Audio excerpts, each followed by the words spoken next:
names, your local group names, and you will, you can state your presence either with a song you would like to share, or just by saying that you are here. Today we will have a voting session, so if you like, the local groups who are not present in the quorum will lose their voting rights. So please make sure to be on time also for the next days to have your voting rights. Okay, so we can start with local group A.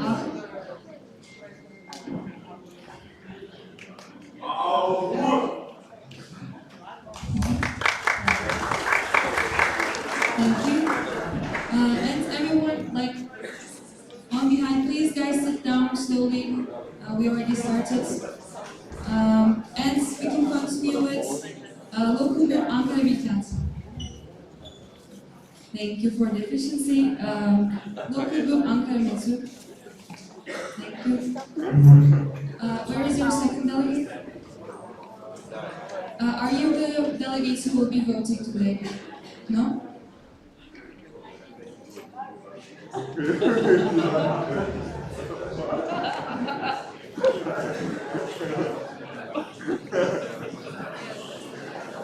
If the delegate is not present until the voting session, please contact Max. Otherwise, you won't be able to vote.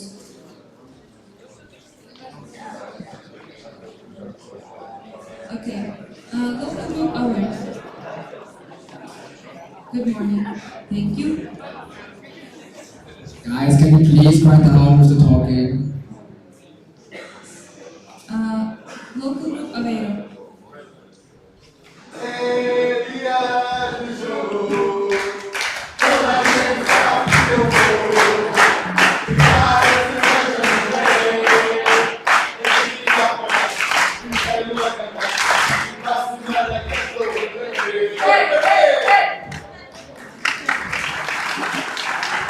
Thank you guys. You will be also proxying for Coimbra. Nice. Local group Barcelona. Thank you. Local group Belgrade. Guys, where is your song? You will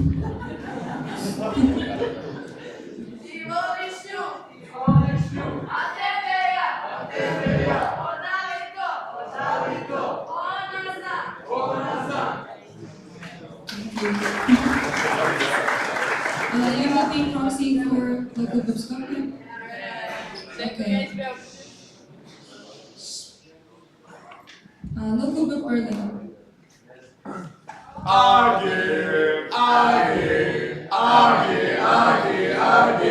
Wir sind Berliner, ja, das ist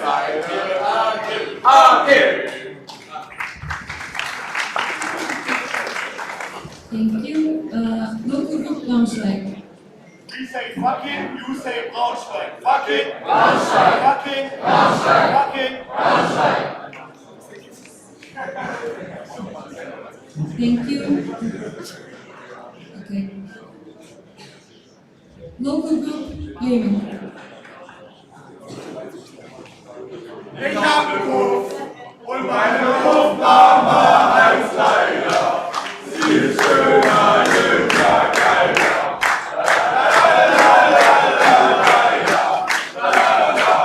Wunderschöne Leider. Thank you guys. Local group Brussels.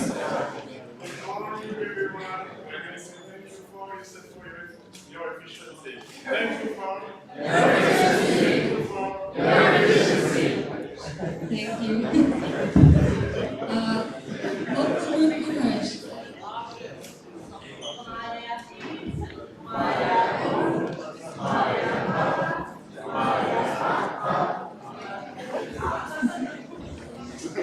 Perfect. Thank you. Local group Budapest. We say Buddha, you say Bash.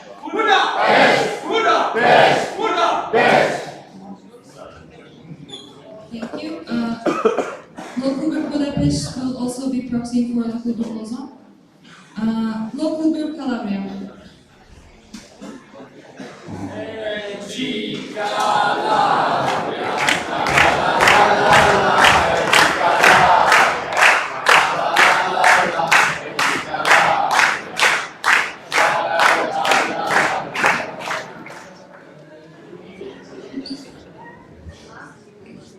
Thank you. Local group Coimbra will be proxied by local group Aveiro, local group Darmstadt.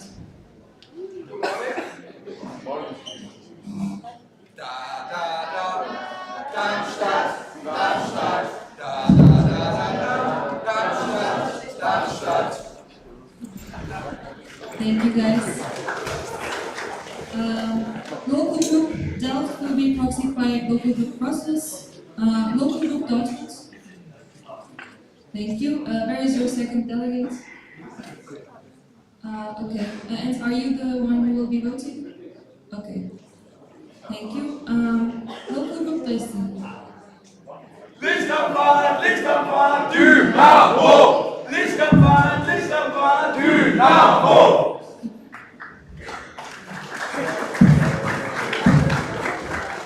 Thank you. Local group Eindhoven.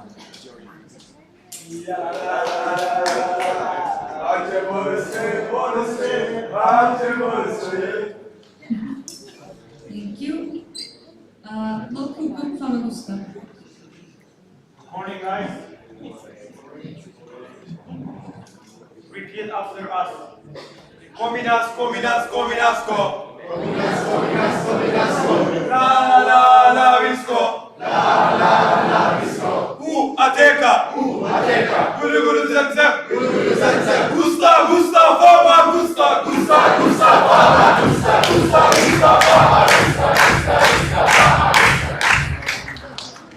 Thank you guys. Local group dance.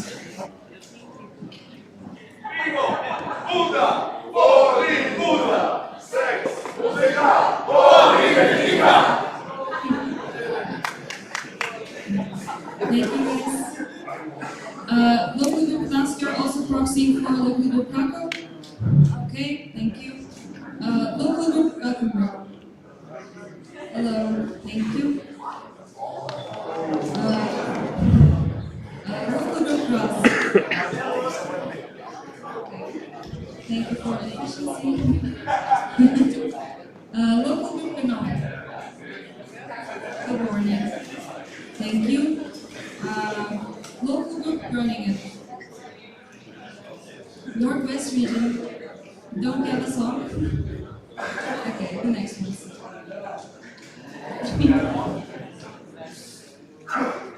Okay. Local group Hamburg is excusing themselves. Local group Helsinki.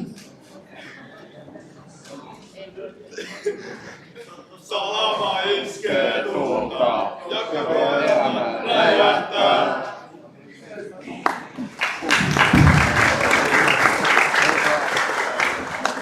Thank you guys. Local group Ilmenau. Auf den Weg!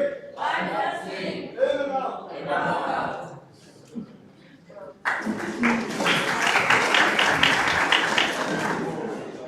Okay. Now we can continue with local group Istanbul-Boğaziçi.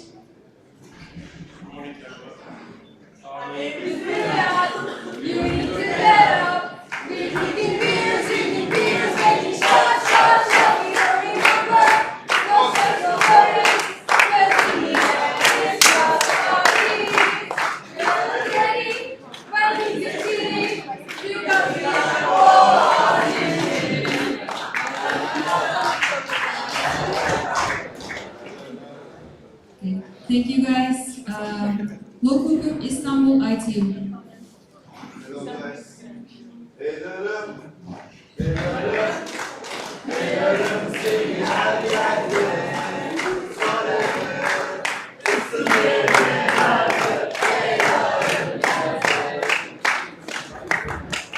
Thank you guys. Now, local group Istanbul-Yildiz. One, two, three. Siyah,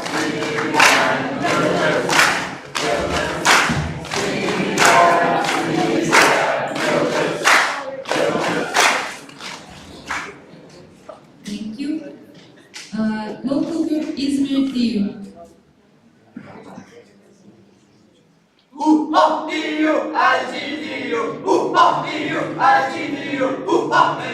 LG is big.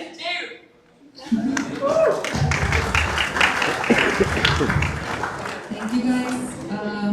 Local group is Economy.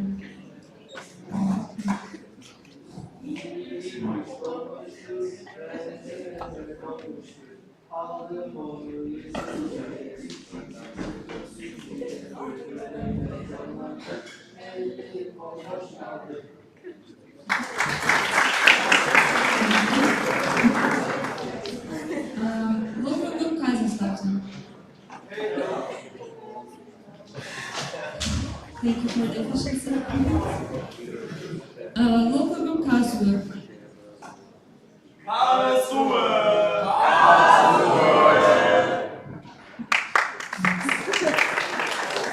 Thank you guys. Local group Karstadt. Good morning. Thank you. Local group Krakow will be proxied by local group Graz. Local group Kiev. Сало, українське сало, яке дуже смачне, його завжди мало. Я до нього вже так звик, цибуля часи, поклади сало на язик.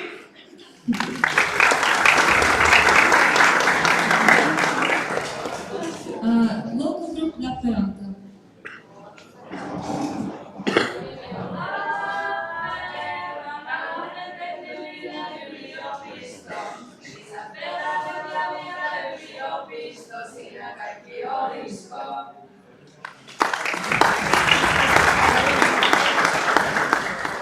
Thank you guys.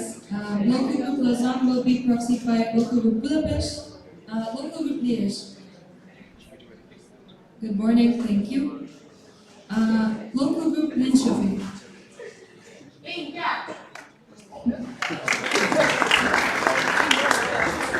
you. Local group Lisbon will be proxied by local group Minho. Local group Ludea. Morning. Good morning. Thank you for the efficiency. Local group Lund. Good morning. Good morning. Thank you. Local group Lyon.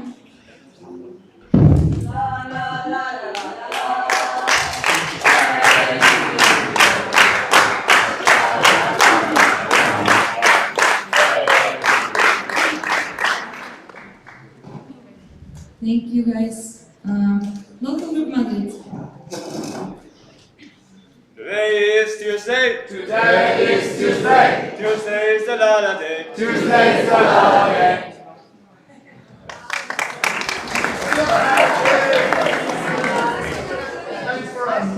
Thank you guys. Local group Milan. Milano. Milano. Thank you.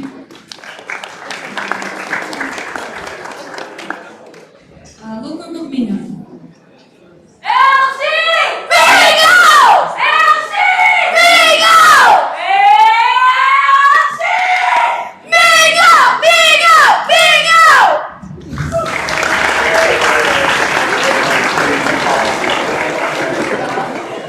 Thank you guys. You will also proxy for local group Lisbon. Yes?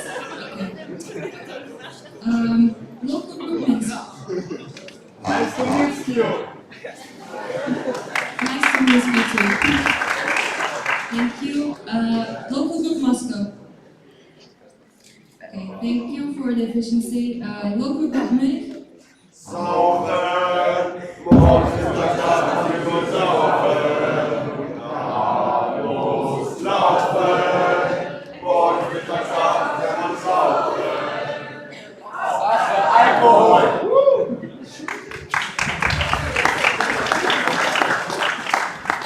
Thank you guys. Local group Novi Sad.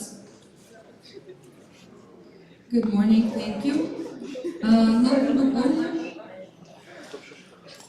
Oulun tekkarijoukko kiltamme oppien. Täältä siitä herkkua piisaa, kaikkihan tietää sen.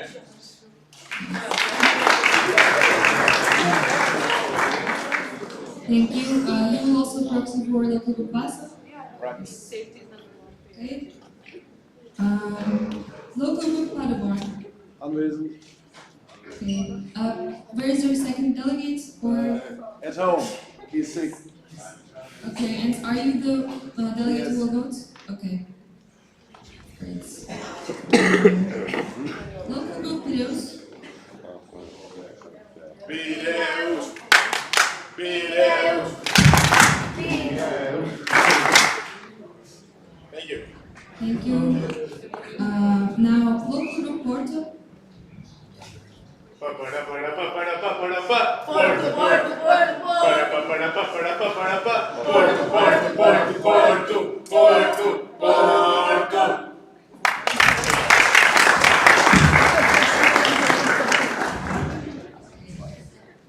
Local group Poznan excuses themselves. Local group Saint Petersburg.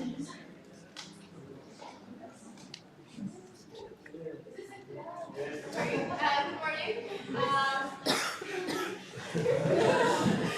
My name is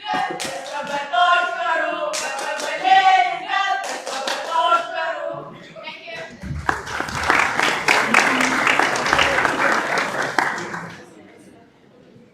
Local group Civil. Okay, guys. Dale a tu cuerpo alegría, Macarena, que tu cuerpo va a dar alegría y cosas buenas. Dale a tu cuerpo alegría, Macarena. Macarena!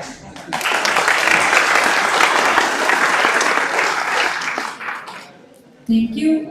Local group Ziegen. Einfach fliegen.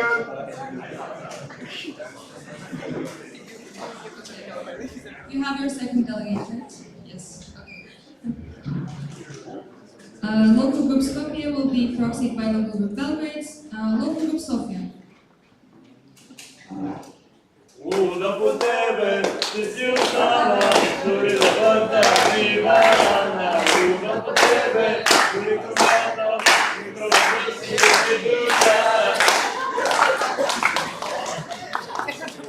Thank you, guys. Now.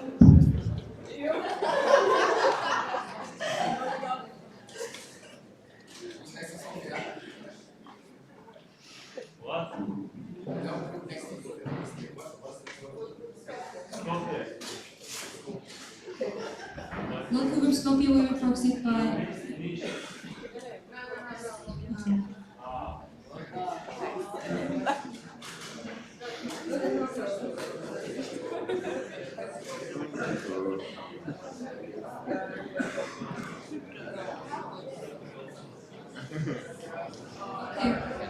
Local group Stockholm.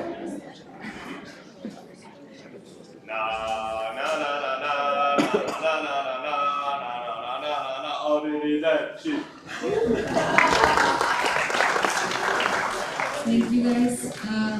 Local group Tallinn. Good morning. Thank you. Local group Tampere. Kylmän kostean minä huusin hervannan. Ja järvet taivaan Pirkanmaan.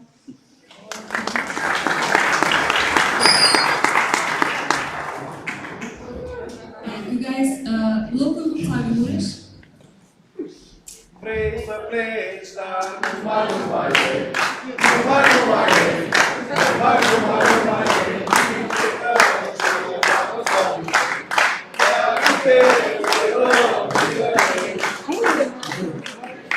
Thank you. I think you got your flag stolen. Yes. Okay, it's okay. We will have punishments here. Okay.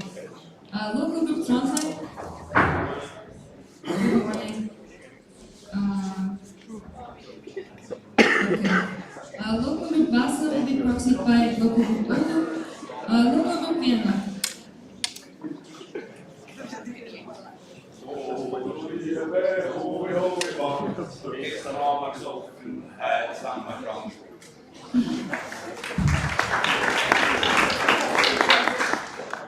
Thank you, guys. Local group Warsaw. Hello. Do you have your second delegate? Only one? Okay, you are voting. Okay. Local group Ixanti.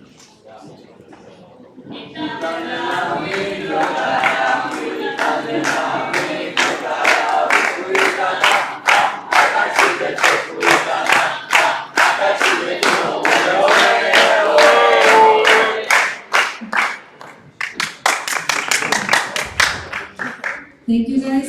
Our last local group Zagreb. Okay, do you have your second delegates? You are the voting? Okay. From any of these local groups, besides Ankara Metro, do we have a missing delegate who will also vote? No. Okay. Now we will continue with guest local groups. Local group Cartagena. Cartagena, oye. Cartagena, oye. Cartagena, oye. Cartagena, oye. Thank you. Local group Rijeka is excusing themselves. Local group Niche.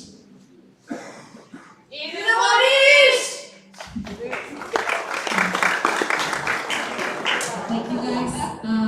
Now I will proceed with externals. This. Okay. Thank you. Eastek. Hi. Thank you. And Fabi.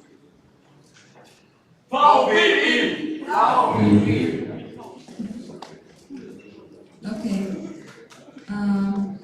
Thank you all. I think then we can, slowly close the quorum. Thank you everyone. So I close agenda point 19 called the enlistment of the votes by proxy. And before we go to the next agenda point, Gina wanted to do some announcement. Okay, come on stage. Applause, yeah, please, give her.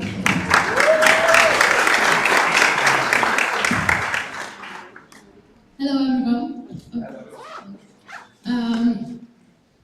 I think most of you heard about the bullshit bingo.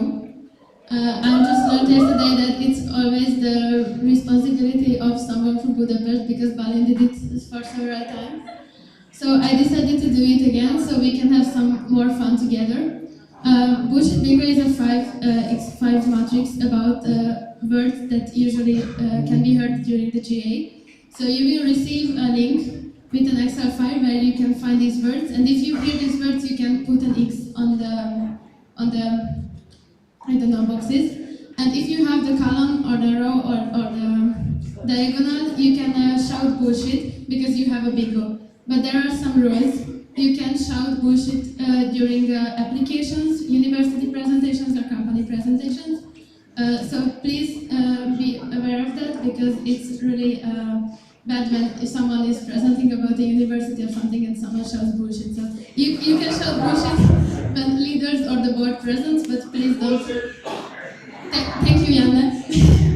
So I will send a link in the group and let's play together. Thank you. So then we have something I think everyone is looking forward. So Sarah, we have punishments, and can you read the names out? I can already tell that Avero needs to come here. Avero, Tagumur, technical. Just say it. You don't need to put it in. What is Ripper Ray? Is yours?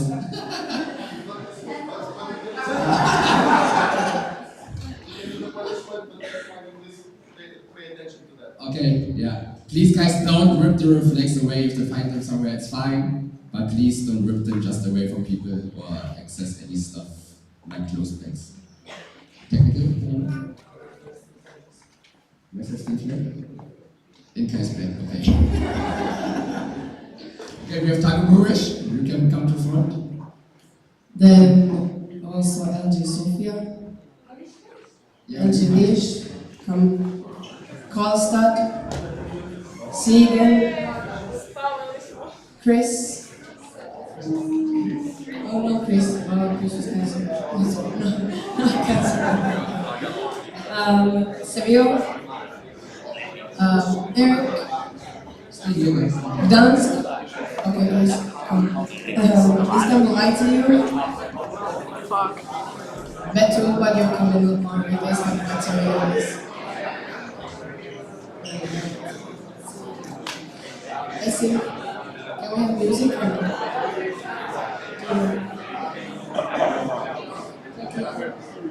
Amiga, take. I would like to ask Robin Schmidt from Hobby to please give the green flag to the board. Thank you. Helsinki.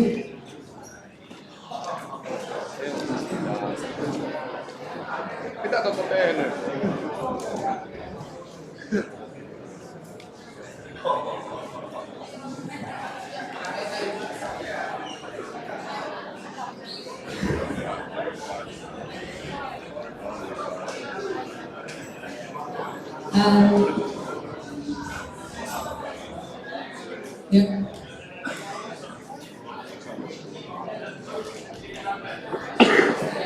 Yeah.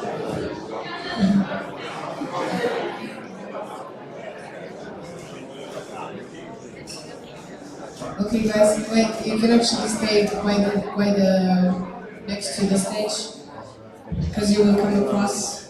So stay there. You will come across the stage.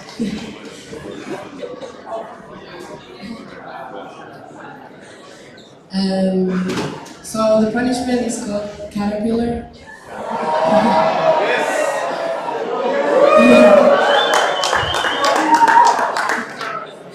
So you need to go to the stage, you're on the ground, and without your hands, basically just. So I can just show it. Yes.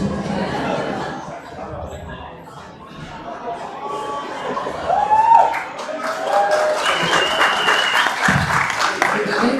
Okay. You're welcome. And all the others you because we don't have music right now, but you can all sing Titanic song. It's a sad song, so they can come through the stage. And Guys, you can start. Boris, be a leader and start. Caterpillars, come on.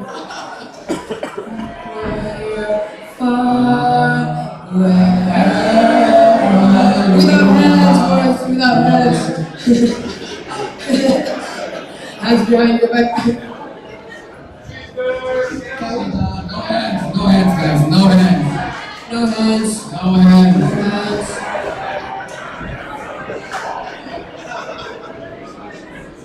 And I wanted that rain, and I ain't nothing but a heartache. Tell me why ain't nothing but a mistake. Tell me why I never want to hear you say I want it that way. Once more. Open the door. I'm your hero. Now you're not cheating. In my no hands.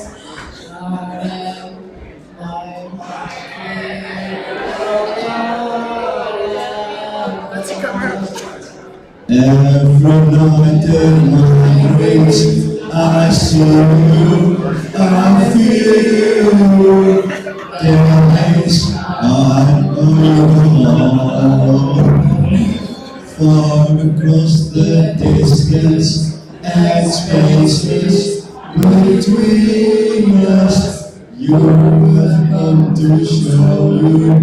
Oh, everyone, near, far, wherever you are, I believe that the heart is gone. Once more, you open the door, and you're in my heart, and Okay, we got some fast ones. Whoa.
So thank you. We saved a lot of cost for you guys.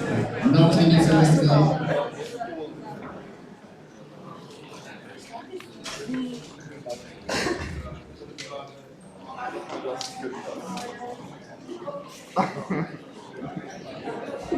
So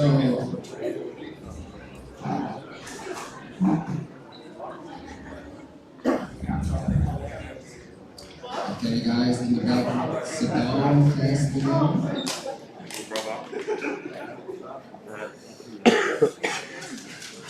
Okay, we have open agenda point 20 current state of the local group, and I'd like to ask Gabriela and the regional coordinator to speak.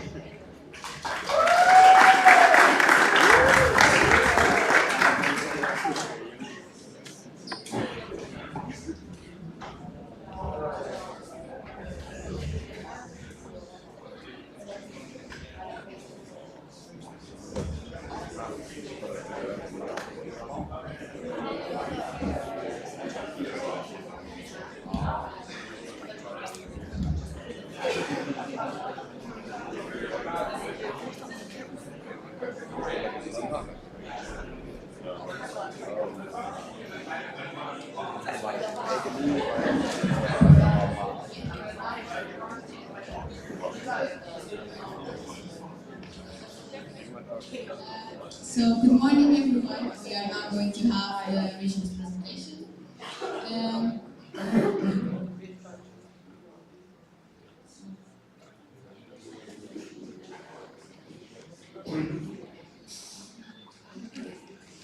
So we'll start with a brief presentation on what are the regions and why do we have them. Then we'll move to each region to present themselves. So we have 7 regions at the moment, which are Alpine, Balkan, Mediterranean, Nordic, Northeast, Northwest, and Southwest. Here you have the regional coordinators that will introduce themselves shortly. And yeah, our newest mascot, for the ones who doesn't know, it's Yannis dog. Yannis. Well, yeah. So why do we have regions? This is something that has been debated for a while. And basically, after a chat that the board organized, we come up with 5 main points, and it's to monitor the local groups, basically the biggest aim for the regions. Then we have the improvement of the communication between our local groups, since it's a very big network, there are RSAs facilitate that part.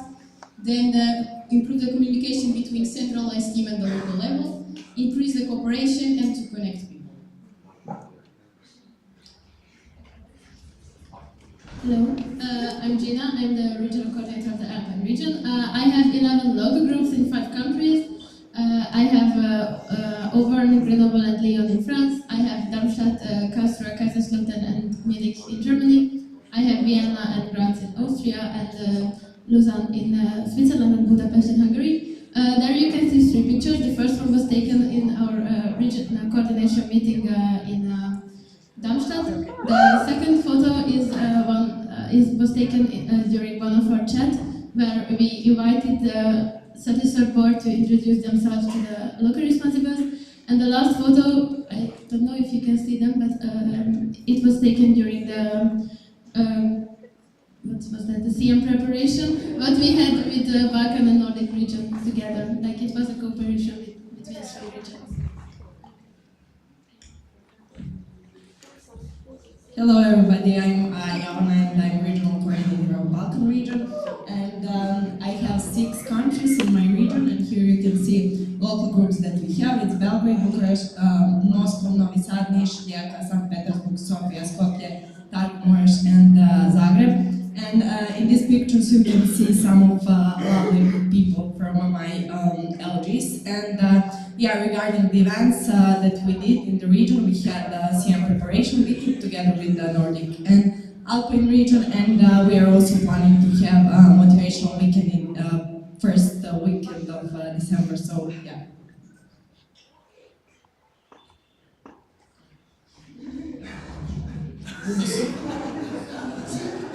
Hi guys, sorry my voice.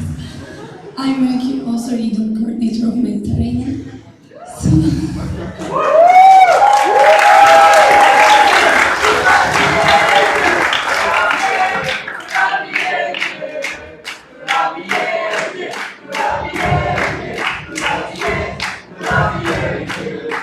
Thank you, guys. So I have 3 countries in my region, and I have 10 local groups. Like Ankara Weekend, Ankara Metro, Famagusta, Prados, Istanbul Boğaziçi, Istanbul ITU, Istanbul-Yildiz, İzmir Economy, İzmir DU, and something. You can see some photos here, which is taken by CM Preps in council meeting 7, and then Recon, which is organized by Ankara Metro, and we are preparing 25. I really recommend to you to drink it, and please try it, but it will be disgusting, so just have fun. Hello, I'm Jan. I'm the region coordinator in Nordic region. We have 13 local groups from 4 different countries. From Finland, we have Lappeenranta, Helsinki, Tampere, Oulu, and Vaasa. And from Sweden, we have Gothenburg, Linköping, Stockholm, Lund, Luleå, and Karlstad. And from Norway, we have Trondheim. And from Estonia, we have Tallinn. And we have fun. Like you can see from the picture. But like Axel, sometimes we have fun because of winter. And yeah, we also have a lot of snow and overalls and jets. And yeah, this is taken from our recon in Trondheim this year. And this was an event by Gothenburg and Helsinki, so 2 countries. Wow.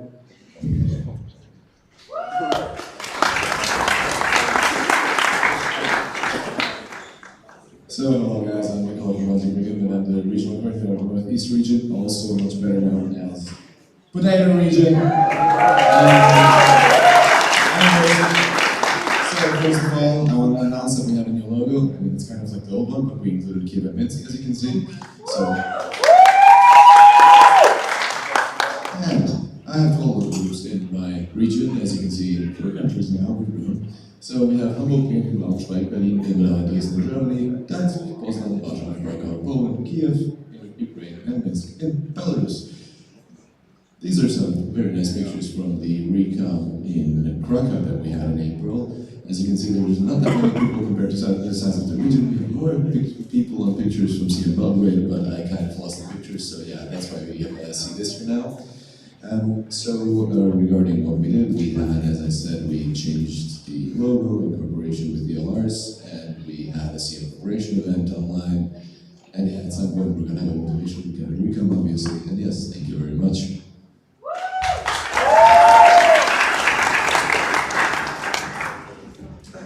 Okay, what's good? Okay, I'm Fernando. I lost my voice yesterday, so if you find it, just give it back.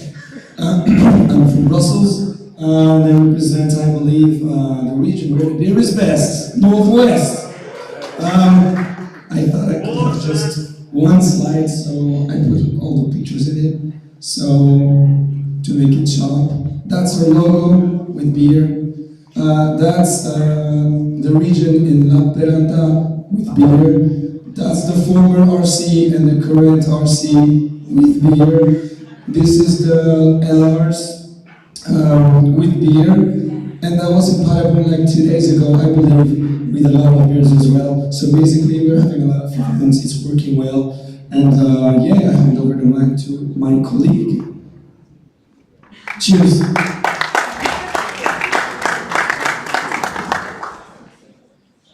Hello everyone, I'm DJ from LXV. I'm the current regional coordinator of Southwest, and in Southwest we have like a lot of parties and people.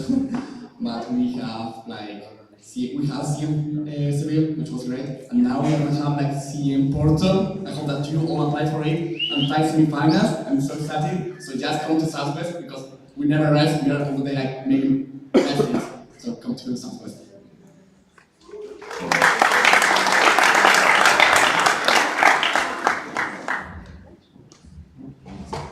Can you just sit down and we will take questions after Kai's presentation. So just sit down before the conversation.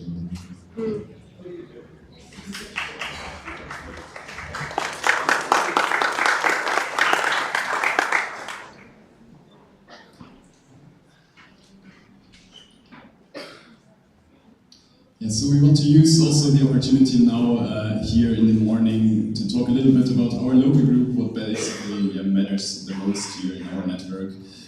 And I thought it's maybe good to have a little bit of an overview about the current state of our local groups. So what is the presentation about? That is an overview about how we as a network and our local groups are doing. It is not an overview of specific local groups, it's just a point of view, like kind of holistic on, okay, how are generally our local groups at the current moment. I want to start introducing two metrics that I want to use and present to you a little bit in this presentation. The first one is the number of portal accounts created. So the number of people that have gotten a portal account within this year, and for us it serves as an indicator for learning a little bit or having some kind of indication for the human resources and the reach of the team that we have. Here to keep in mind is, it is an indicator. Local groups are either more restrictive with getting people portal accounts or basically create one for everyone that's studying IEM in the university, so this is to be a bit careful about.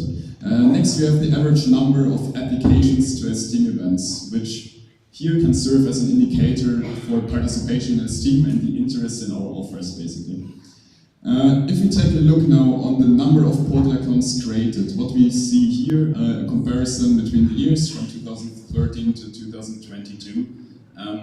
Here, important to note, I excluded November and December, so it's comparable also for this year. And we see in 2020 kind of the huge downfall, which is not that surprising considering that our network also was impacted heavily by the COVID-19 pandemic. Less people were reached, less people were recruited, and we had less portal accounts created. This went up again in 2021, so local groups apparently found ways to also recruit kind of online, or the universities opened up again. And we see for this year that we are kind of stable, so despite hoping for an increase here, so far that remains stable from 2020. Overall, we are behind in what we had pre-COVID times. For the second one, can you click one more, Essen? Thank you. Yep. For the average number of applications to an STEAM event, you see in the top not the average, but the total numbers, and in the bottom the average per event. So here you see with the total number a similar overview. So in 2020 it went back down, then it went up again, and overall what is seen here that it remained quite on the same level than pre-COVID, which we take as an interpretation that at least from the interest in our offerings, it hasn't impacted, like the impact has been more or less recovered basically, so we can't confirm that due to the COVID-19 pandemic, for example, our local groups are struggling with getting people interested in this team, at least statistically speaking, out of what we have here. So, a few conclusions out of this. Firstly, our networks survived the pandemic quite well. Of course, it is challenging, also to a lot of local groups, and some managed to go out better than others. For many, it is still very challenging, I understand that. When we take a look at the general network, we can conclude, however, that overall, this team managed very well. And we see that also in comparison with our partner associations, like Best and ST and ISTEC. They have, for example, their council meetings still held online because they couldn't find a local group. We and this team are very lucky that we have still the local groups here taking the challenge and also organizing big events, and we're super happy about that.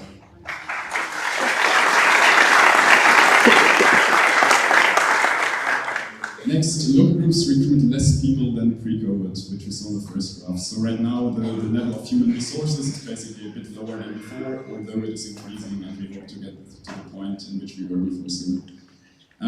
Lastly, the interest in STEAM's offers seem to be at a similar level than pre-COVID. There are two current challenges that we see from the STEAM board to talking to the local groups, talking with our regional coordinators, our members committee, that are here to point out. First one, some kind of generation gap. So due to the COVID-19 pandemic, basically 2 years of recruitment didn't really happen that well. Old people dropped out, a lot of new people haven't had the chance to experience STEAM as it used to be. So the pandemic caused quite a generation gap, and it caused also that a level of experience in the local group to some extent has been lost. That leads to a lack of knowledge to some extent. Some procedures are, for example, forgotten. Some tricks basically in the event organization, for example? Well, where could we find good rooms? Who are good partners that we can approach? How can we be supported, and so on? Often this information has gone lost. Also fewer esteem stories, so fewer people that participated basically in esteem as it used to be, so to say, lead to the fact that some kind of motivation became a bit less, because a lot of travels or event organizations is basically started by someone telling a nice story about an esteem event, or explaining to people how awesome the experience was to travel to somewhere. And we see that as one possible cause also for the fact that we have now on the network less service events than we used to have before. Then less capacities, so local groups work with less capacities than they had before, as pointed out, the human resources component, but also the finances.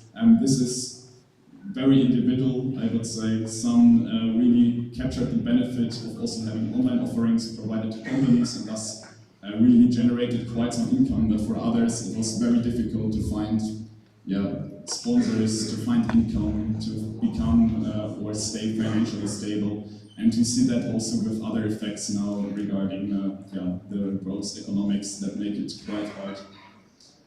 So those are basically the two challenges I wanted to point out.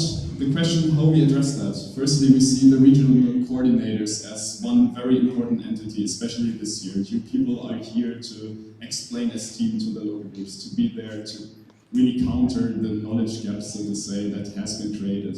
You are there that can motivate for esteem. We're here that people learn about esteem and you show them the opportunities. The whole communication is done by other regional coordinators to some extent.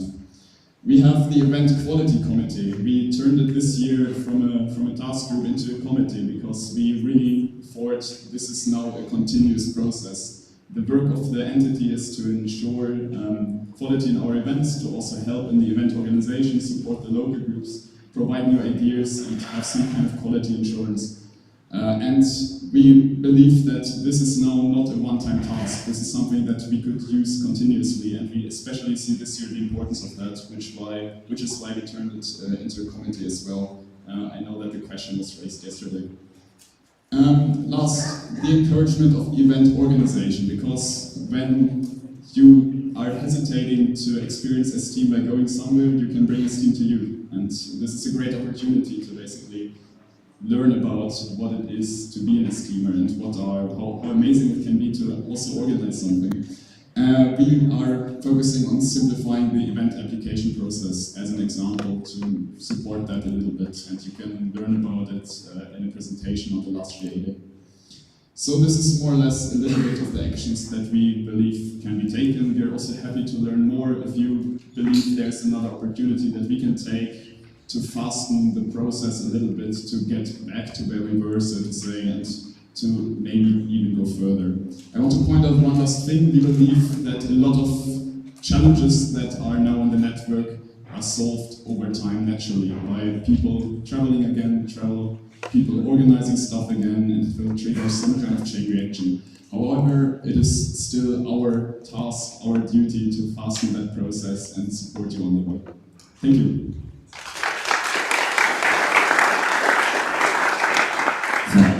Thank you, Kai. So please, before we start with the question rounds, can you work the delegate up there? Yeah, exactly. Then in the back I saw some sleeping delegates. I know it's hard. I also just slept 2.5 hours, so you can also manage, guys.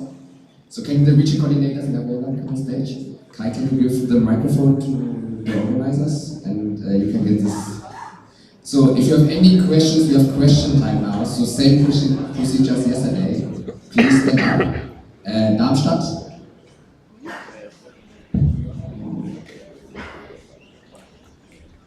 Organizers, can you go to Darmstadt? Organizers? Darmstadt?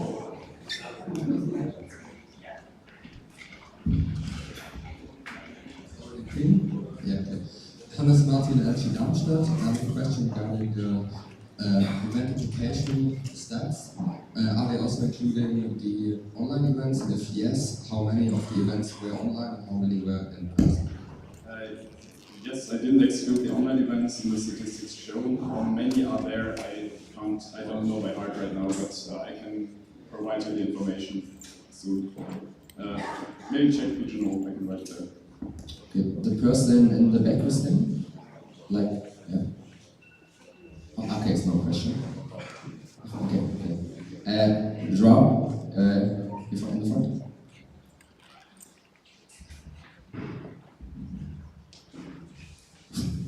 Hello, João Pissarra, local group Aveiro. My question is for the regional coordinator of the Southwest region, Rota Rota. What are the main challenges in the Southwest region and what is your vision for it? I think that the main challenge that we are having in Southwest is basically that people is not really experienced, so they don't really want to organize events because they are afraid to not succeed, which is something that you shouldn't be afraid of. So we are needing more motivated people, more experienced, motivated people to organize events. So it's the main lack, this experience, this afraid to not succeed. Okay, any other question? So if not, Gabrielle, you can stay here and the rest can leave the stage. Big round of applause, please.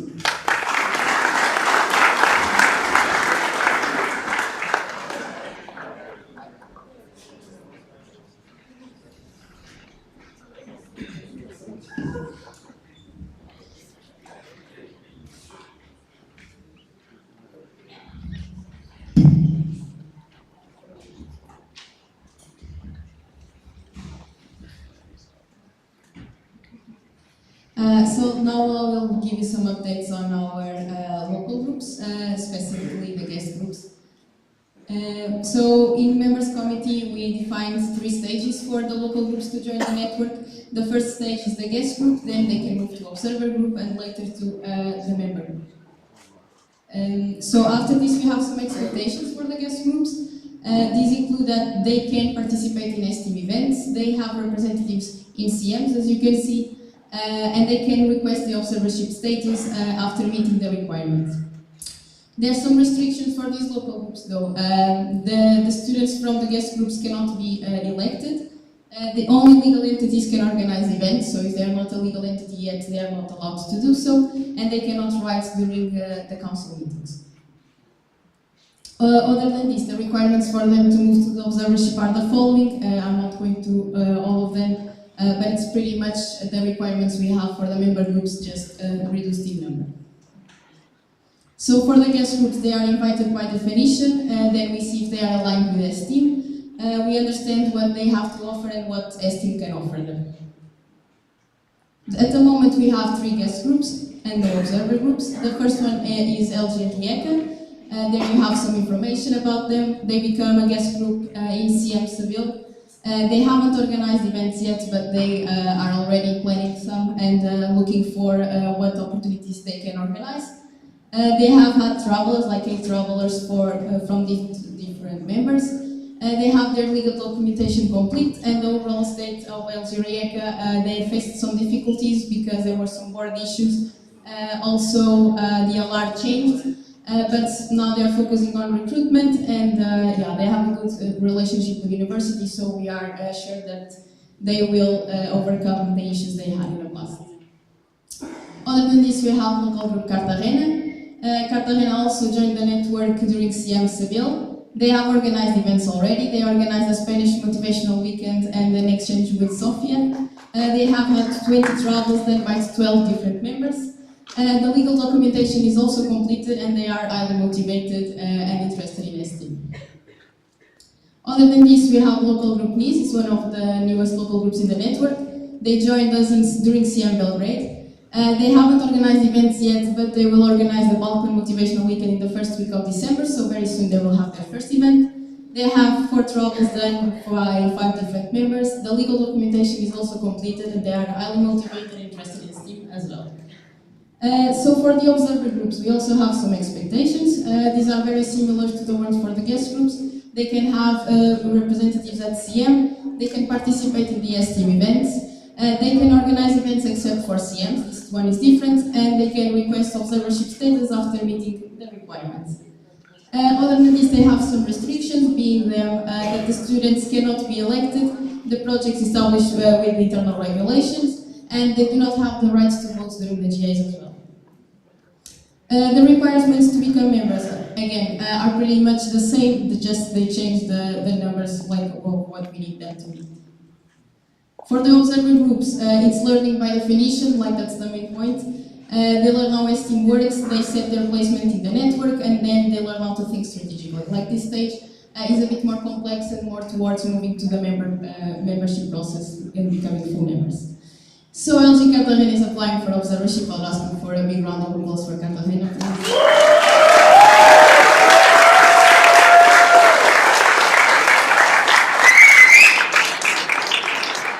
So as you could see in the previous slide, Cartagena has been behaving very well. They have accomplished a lot so far, so they are more than prepared to apply for the observership status.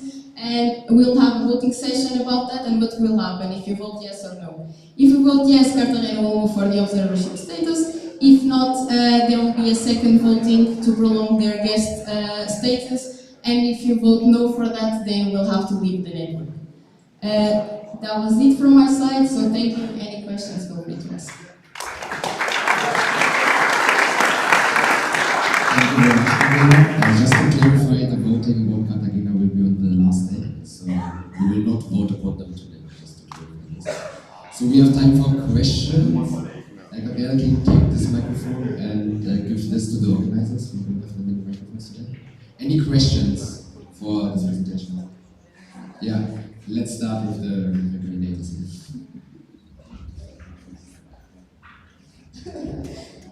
Jovana Mitic, out of Belgrade. Last year in MC we were highly discussing also during coordination meeting in Novi Sad the requirements that local groups need to fulfill to go from one level to next one. Do you plan to continue further the registration this year as well, or? Yes, we plan on continuing doing that. I already have a knowledge management responsible in MC, and that person will be also responsible to help out with that project and continue that. Also, the membership process team on those. Javier Jimenez from LG Civil. My question is are you approaching any new LGs for the moment, any new possible LGs, and what is your strategy for doing it? Okay, so yes, we are approaching new LGs right now. Before CM, we sent emails to 35 universities. We also changed the approaching strategy because we thought the previous one wasn't working as well as we wanted to, so we changed it. We will also do an Indian post about the new approaching strategy after CM. Boris is being responsible for that. So yeah, if you have any more detailed questions about that, you can always approach Boris or me, and I'll give you more details. Thank you. Stanislav, your question was answered? No? Okay, then Stanislav in the back and then Joanna.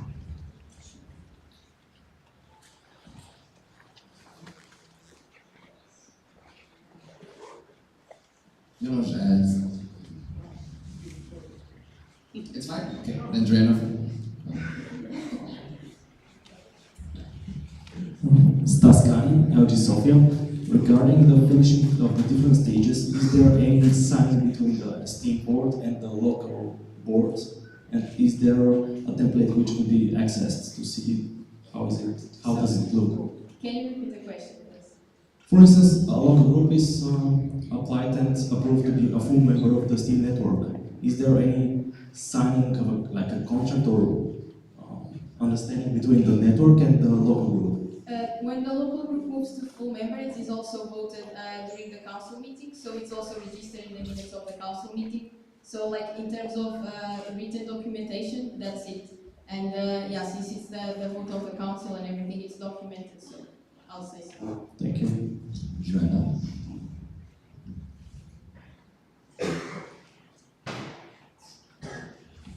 Joanna Vaz, local group Lisbon. You stated that guest groups and then to move to observers, they need to become legal entities, and that's the way for them to organize events. We know that this is a bit of a struggle for the future. Are there any current plans to track this requirement on how would it be possible to help local groups that are not legal entities become again? Okay, so in terms of how to practice, we've been having regular chats with the guest groups we have as well, like what we have observed the same. So the way to track it is to like talk with them. We don't have any other to know if they're legal or not, other than just their word. We don't have other ways, but this is something we can also study further. When it comes to helping them become a legal entity, MC doesn't have that many tools at the moment. We basically rely on the local group and help them out with the communication with the university to try to facilitate the process. But we don't really have anything structured in that sense. So yeah, like thank you for the comments. It's also something we can take into account. Okay, thank you. We don't have any time for questions. If you have any more questions, please go on to the hall. And I just want to remind, I think Helen, if she's here, there's a question for you. Can you just check and answer? Gabriela, you can sing. Thank you.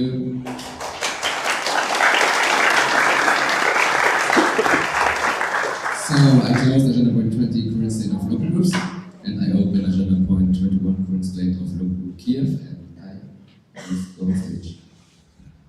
I will remain seated for now. Just a few introductory words, because this blog is about our local groups, the challenges the local group face, the current state of them. And yeah, there's one local group that is for sure in the hardest challenge of all, which is local group Kiev. And I'm very happy that we have people here that take on this challenge and that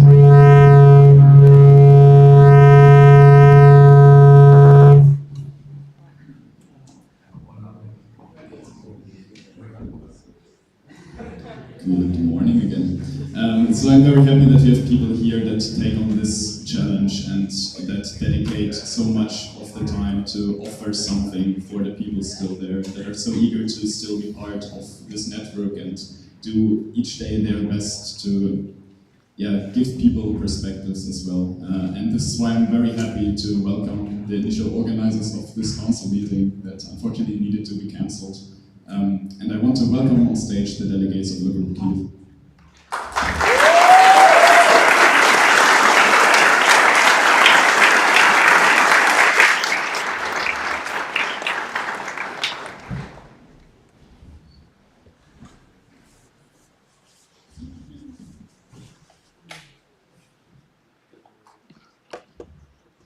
So, hello, it's very nice to see all of you guys here. Today I would like to share a bit more about the update in our local group, how the system has changed, how our work has changed. But before we would like to present ourselves, I'm Maria Dvorak, a current president of local group Kiev. My name is Lizaveta. I'm ex-president of local group Kiev. So at first we would like to start off with a small agenda. We will talk about the purpose of our presentation and of course about the problems and consequences of that itself. So what is the purpose of our presentation today? It is very natural that we don't talk about the Russian war against Ukraine as much as we used to. It is very natural that we don't talk about problems in our local group as much as we used to. However, STEAM has helped us a lot at the beginning of the full-scale invasion, and it really helped us to get through the first stage of the Russian full-scale war. Therefore, we could keep our local group alive, and right now we're willing to share the changes that we have suffered and the changes that has been in our local group since. Please.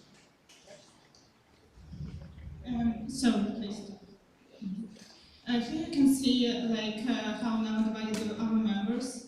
We made a survey on the start of the war and check how many members left local group, left country and not ready to do some task. We try to give them something work just to distract from the war stuff.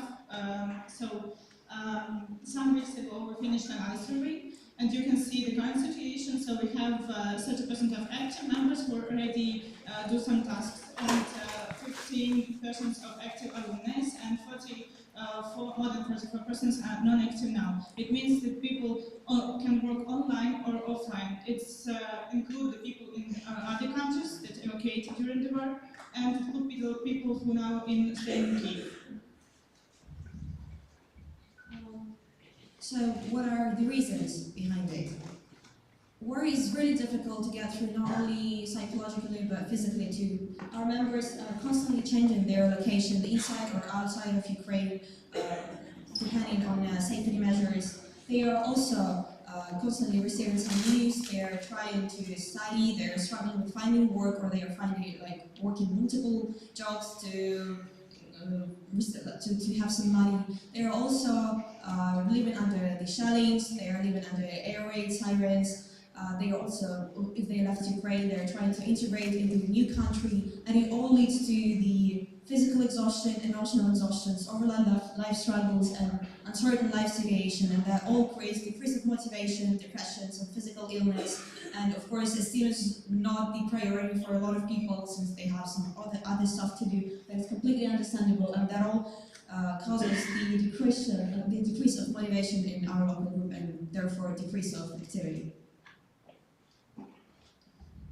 So in our country, I think the most of you already know, Article is working now. So I want to emphasize on some types, like the relationship between us and university and us and companies that are supposed to be partners.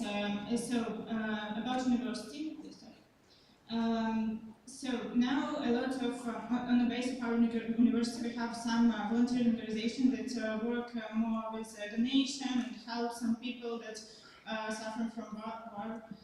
So our university more focused on to support this organization because it's war and they more important for them now to deal with it, not with a student organization that work with Europe.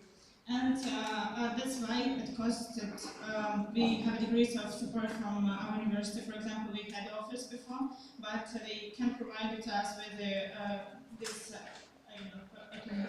yes, because we can organize a lot of offline meetings because of the lack of members in Kyiv. So, and the last one, just to be honest, as we feel now, education in government now not the first priority, because the first priority is being safe and finish this work. And difficult with partners. Companies now the same work more with donations to the army, to the companies that organization volunteering that helps people. So companies not focus on funding students, and moreover, we lost the opportunity to organize the most attractive event for us as Times. It's very nice each year, and it was the most attractive for companies every year. So now we would like to share a bit more information on the events organization, how it has changed, and how we adjusted our work process to the work conditions and work circumstances. So now you can see the statistic that dividing the members, active members, that I already mentioned. So 21% of these active members now divided between other countries, so they can work only online. So now we have online education process, so no one needs to be in Kyiv, to stay in Kyiv, because it's not. So we stay in more undangerous places, regions of Ukraine. So it's a half of people, they distribute around regions of Ukraine. So only 32% from the active people now in Kyiv. That was some difficulties to work. So it has some consequences too. As has been stated before, members are currently changing their location, and members that are staying in Ukraine right now, they are having huge problems with connection because Russia is landing big, massive attacks on heat power plants. Therefore, people in Ukraine are deprived they have no electricity from time to time. It is non-predictable. They can lose the access to electricity, internet, light, anytime. Therefore, it makes it really hard to organize online events too. Because of that reasons, we cannot fully focus on offline or online type of work only, because we have members in Kyiv that can work on online, offline, and members in other countries and cities that can work only offline or only online. Therefore, we provide two types of programs. So simultaneously, we have online and offline formative work. Also, there is a problem that every offline event we try to organize needs an online backup because the situation can always change. For example, we had our recruitment presentation planned in offline and online formats, but a few days before that, a massive rocket attack on Kyiv was made, and we had to cancel the offline presentation and do it only in online format. And also it affects the core work of our local group because people in Ukraine sometimes no access to connection, therefore we have to provide offline type of work, online asynchronous type of work, and online synchronous type of work, which is like 3 times more work than usually. Yeah, and this is the overall statistics. Before that, we showed the statistic on only distribution of active members, but here you can see the overall situation that only 13% of members are right now located in Kyiv, and they can take part in offline life, so they can provide us with offline activities, and then only 18% are located in other cities of Ukraine, and only 8% of our members are in other countries and are willing and ready to take part in our life at the moment. That also leads to some problems.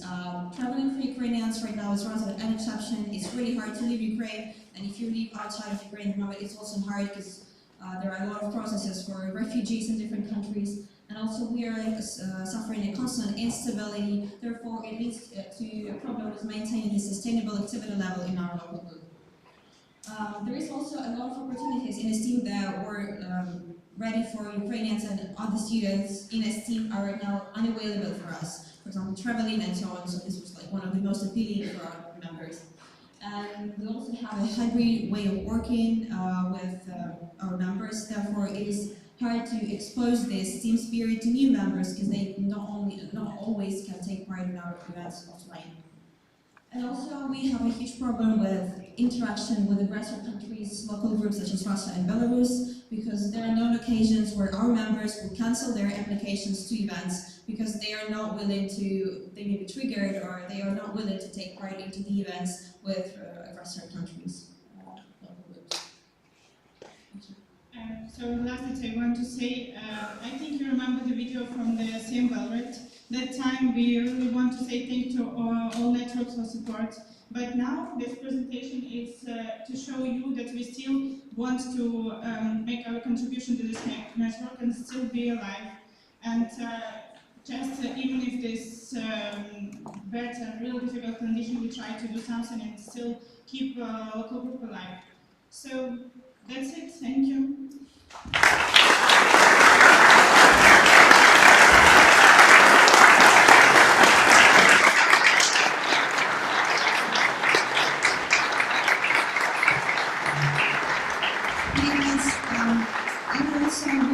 To share, it's not about the presentation, but we receive a lot of comments that people are hesitant to ask us about war conditions, how it affects us. They're not sure whether we will take it normally and whether we will react normally, but what we want to say as Ukrainians, please ask us. We're willing to share information, we're willing to answer your questions, we're willing to share you our perspective. All it takes for you to ask. And also we're willing to contribute to this network. We're willing to stay here with you, and we're willing that you will reach for us because we need your support right now too. So don't hesitate, ask us. We're willing to share information. Thank you.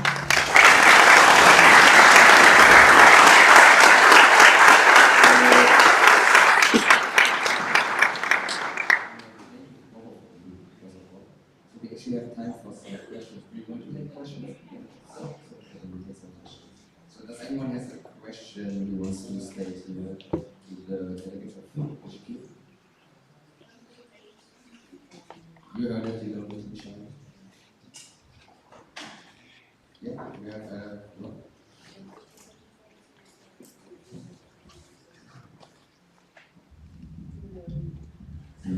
Robert Sestro, LG Milan/Berlin.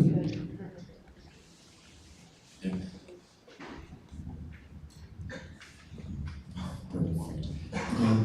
You already mentioned that it is very, very understandable that it is due to internet situation and other issues with being in a war brings with them. It is very, very hard to organize events. Still, do you got any plans on events that might come like in the next 12 months that you're thinking about, or like nothing too specific that you might want to do? Just really interesting. So we would really like to be more active on central level, for example, people that were still alive. We were thinking of maybe organizing something in a hybrid way, so find a local group to cooperate and do like our part of organization from like what we can do in online format, and then find a local group that will host an event with us all together. That was our initial plan. Yeah, we got in touch with the coordinator about that. Yeah, and like hopefully we'll. Any other questions? Okay, in the front.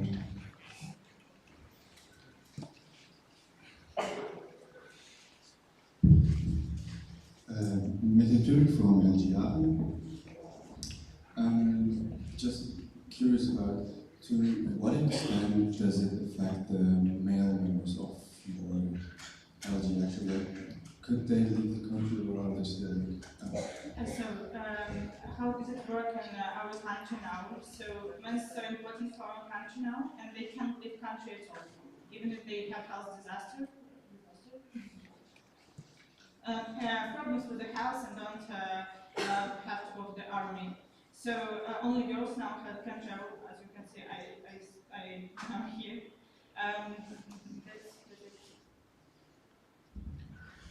Do we have time for one or two more questions?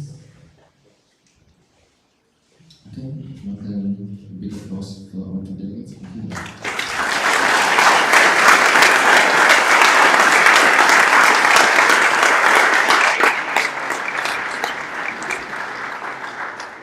Okay, next guy, what do we have?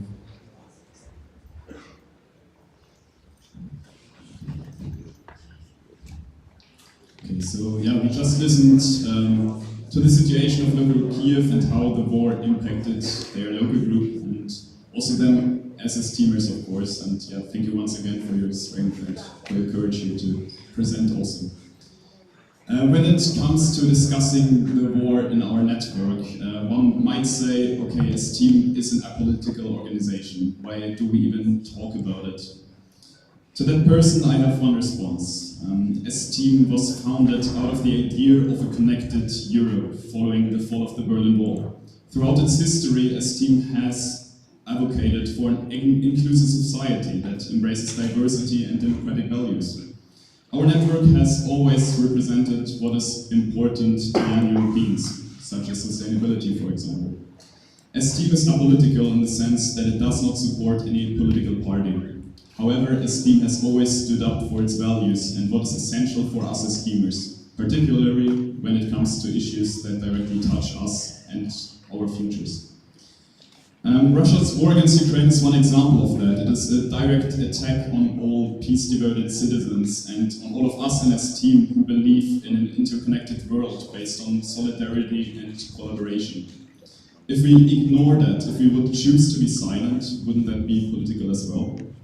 Especially when it's a topic that has such a large impact on our network and on our members.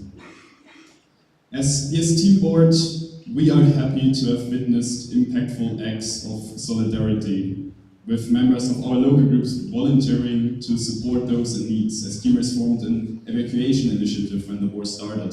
Several local groups and their members provided their homes as a place to stay for displaced students and their families and friends. Fundraising or charity activities were organized and conducted. Through the AM Caring Foundation, for example, more than 10,000 euros have been raised for the benefits of those in need, whether they're from Ukraine or from Russia or from other countries that are affected by the war. We think those Esteemers who have pledged to assist the ones affected by the war and want to encourage everyone to step in and to support our fellow Esteemers in whatever manner possible. Inclusiveness and embracing diversity are essential parts of our identity in Esteem. Esteem's aim is to connect IEM students in Europe, and this is critically based on respect and a safe environment in our network. Russia's war against Ukraine and the polarization it has caused continue to put this foundation also in Esteem to the test. As the Esteem board, we emphasize that young Russians don't have decision power. They're also facing the effects of choices made over their heads, choices that demolish the work that civil society organizations like Esteem have done over the years in those countries. Educational and cultural interaction with young Russians and civil society assist in building the foundation of a better future, of peace and cooperation. Limiting these opportunities would be detrimental to the development of a strong civil society capable of opposing the horrible acts conducted in the name of their country. Our events are open to everyone, no matter where the esteemer comes from. We are aware in the knowledge that we put, especially esteemers from the local group in Kiev, in a difficult situation with that, as they also pointed out in the presentation. When one's existence is threatened and a person at the same event is a representation of that threat, no matter whether willingly or unwillingly, it might trigger extreme discomfort and take away the perception of esteem as a safe place. The reality is that it is impossible for us, for everyone, almost everyone in the room here, to emphasize and really understand what it's like to be in that situation. All we can do is try to emphasize. And this is also what the boards in local group Minsk, St. Petersburg and Moscow did when we brought this to the table in one of the calls that we had with them. And we are very happy that they immediately said, yes, this is something that is also important to us, and we are interested and want to do our part in making sure that Esteem is a safe and comfortable place for everyone. And to ensure that Esteem is such a place, the local group Moscow, St. Petersburg and Minsk are committed in ensuring peaceful coexistence in the environment of Esteem. This implies, for example, that they and their members agreed to not in any way support, deny or downplay the war or the role of their country in it. Also, the avoidance of any use of promotion of symbolism related to the war or national symbols in a positive context. With their signatures, over here, the local groups want to formally take responsibility to contribute to Esteem as a safe place and show respect for every Esteemer here. If you're interested in learning more of the details, you can come in the break and take a look at what is signed. We will not share the document because we are aware that what is signed here is can put the people there in a quite difficult situation, considering the law of the national countries. You can come on stage, take a look, don't take pictures, in case you're interested. And now we have time for questions.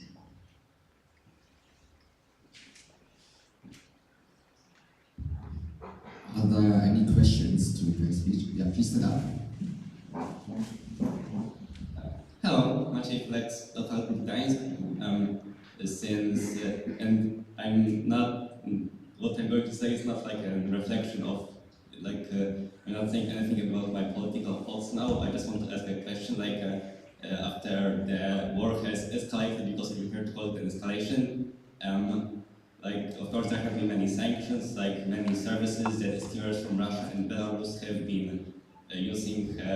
They now have massive problems with using them, and who have been definitely using Gmail, for example, which I think now is banned there, unless you are maybe using VPN. And I'm wondering how this has affected your communication with teams from Moscow, St. Petersburg, and Minsk, and what are your plans in case of future changes to communicate with them and ensure that they will be committing to promoting those ideas of peace despite what is happening in their countries?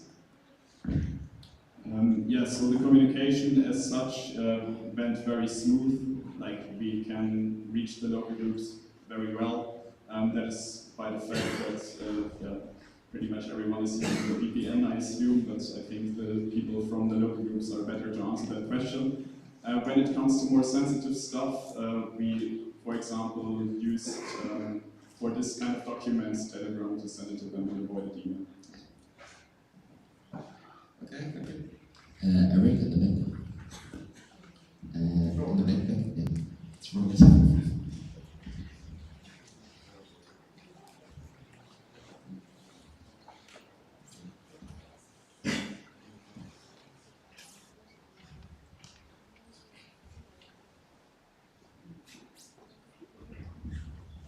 Eric Tomei from Gothenburg. In case that individuals in these local perhaps a question also to the local groups that are in the contracts. If individuals in the local groups do something against what is stated in the contract, so share some kind of well, propaganda or whatever you want to call it, how will we deal with that?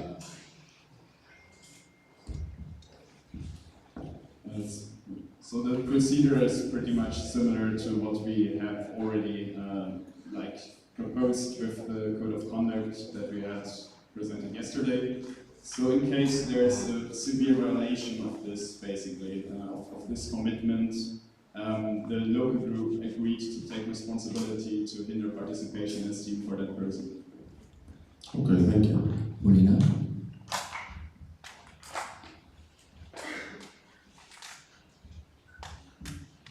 Polina Petrova, local group Kyiv. So nowadays, it's quite a popular question to me, as I'm living abroad, not in Ukraine right now, as is war still going on? So the question is following: do you plan to raise awareness of the steamers not only during SIAM, but maybe in any other ways about that the war is still going on? And yes, we agreed, for example, to also use our social media channels to also, for example, support the I Am Caring Foundation Fund. The case is, however, in that specific situation that they currently have more money that they distributed. So it is not really the case that they're actively looking for more support at the current moment, at least. For the future, we definitely plan to do that, and also agreed on giving local Kyiv the opportunity to propose something. So we were also in direct contact there, and we see that as a possibility. Yes. Thank you. Any other question?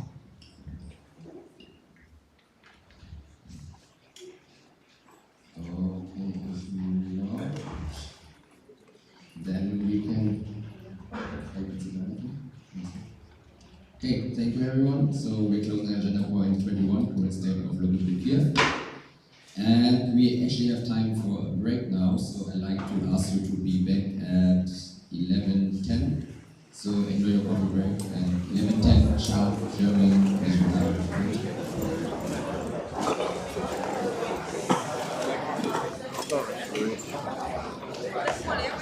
and in the break, anyone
crowd, fast, not putting this time.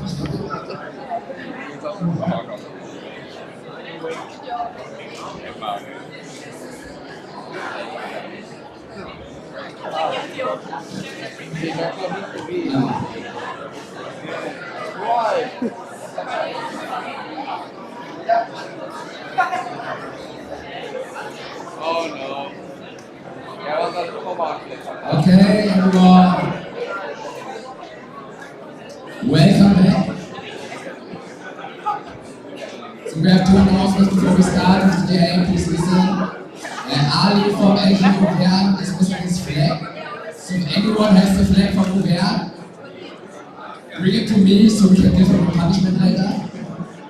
And secondly, I think actually Kiev stole the gavel. So I will get a punishment tomorrow. I don't know what it will be, but it will be a surprise. They will come up with something. Okay, just for you now, but I have the gun ready. Okay, everyone, welcome back. Please calm down, please.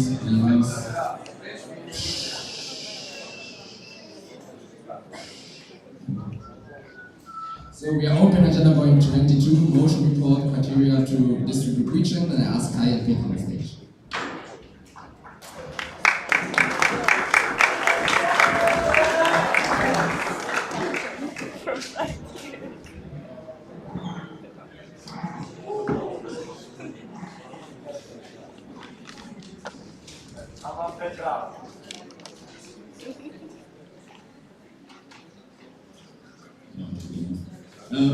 Okay, so this presentation is like a little bit of a report. It's about criteria that we use, possible criteria that can be used to distribute our local groups into regions.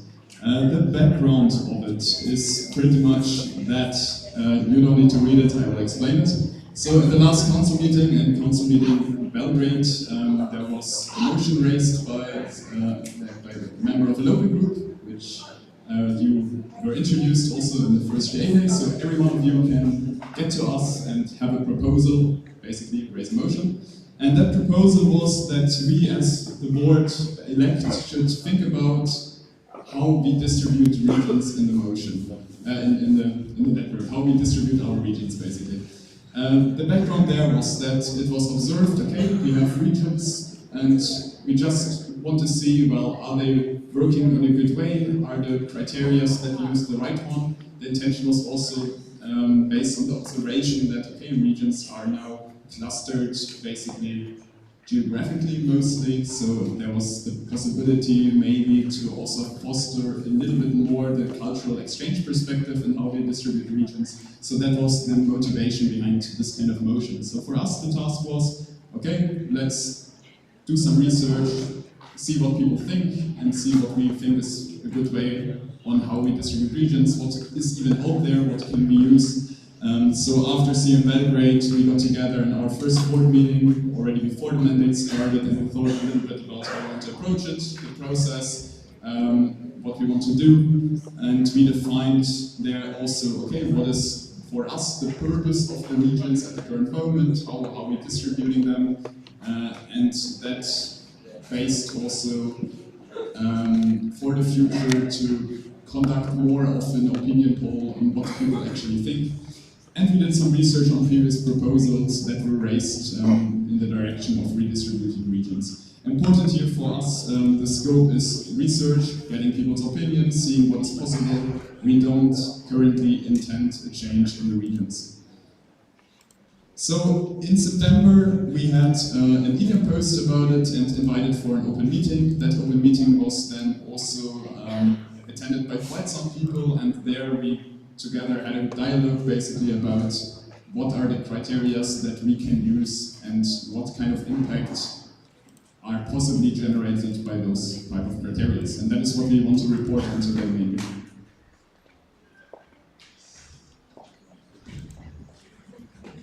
Okay, so it is important to mention that those 5 criteria are the criteria, like the purposes that we have now for a region, and also people identified those in the meeting without us giving them to them. So we wanted to see how those criteria affect our current way that we distribute the regions, meaning the cultural similarity and the geographical proximity. So the cultural similarity, we could see that it adds great value in the cooperation and communication inside the region, but it doesn't really affect the monitoring and the communication between central esteem and the local groups. And for the geographical proximity, we didn't see, all of us in the meeting, any value in monitoring and communication between central if the local groups were closer to each other. It was also like a bit unclear what were the benefits about communication and cooperation between the local groups. After that, we wanted to ask the people present what other criteria we could take into consideration while distributing the regions, the local groups into regions, and they came up with the following. First of all, structural similarities between the local groups of the regions. This is more about the local groups like the local board, and some entities that they may have. So there were very diverse opinions about whether or not it contributes to the actual purpose of the region. However, there was a positive trend in cooperation possibilities between the local groups of the region. After that, accessibility, meaning the easiness to travel inside a region. There was no impact about the communication between central and local groups, and also no impact in the monitoring of the local groups. However, it was seen that it could be good for cooperation and communication between each local group. After that, diversity between stronger and weaker local groups, meaning to have local groups that are doing well and some of them that are not doing so well, smaller and bigger local groups. There are many potential advantages because they can benefit from each other by benchmarking. And after that, equally sized regions, meaning to not have very big differences between the sizes of the regions in terms of local groups, so not to have one region with 5 local groups and another one with 15 local groups.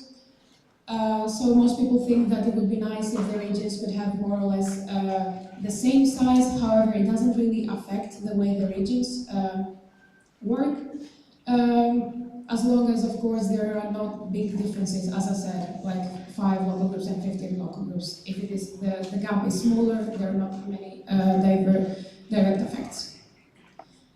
So, to conclude, like from all these extra criteria, the highest rated were the mix between strong and weaker local groups, cultural similarities, and easiness to travel.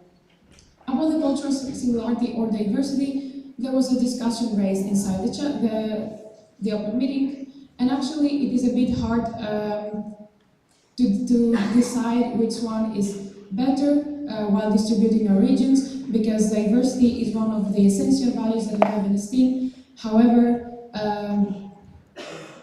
yes, there were not many significant values in comparison to having cultural similarity. It is important also to mention that change management challenges and the network's attachment to the already established regions were raised.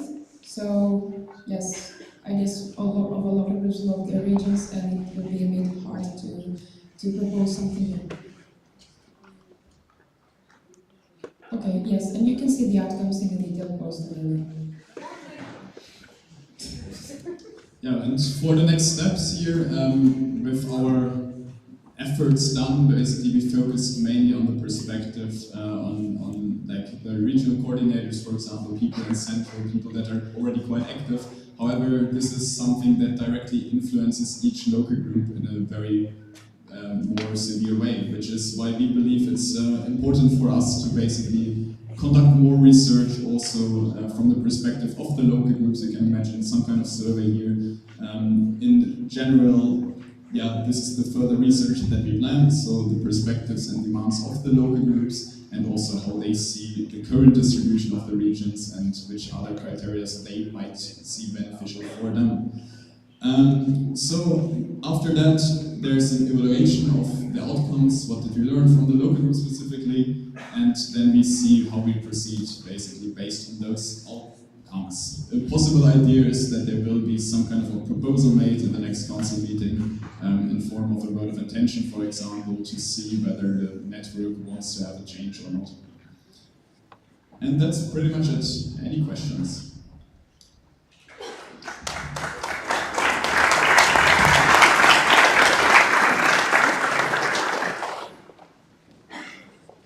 Hello. Okay, we're starting with Krish in the back.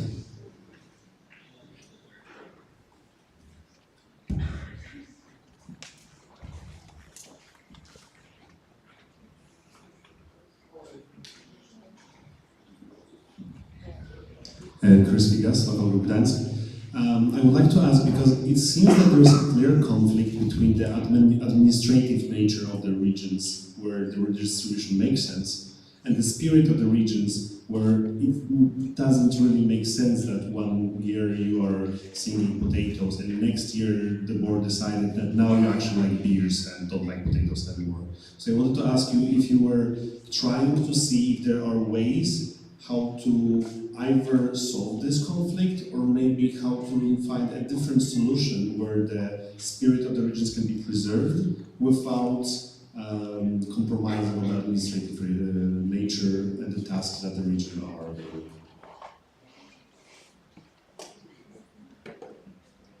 doing. Thanks for your question.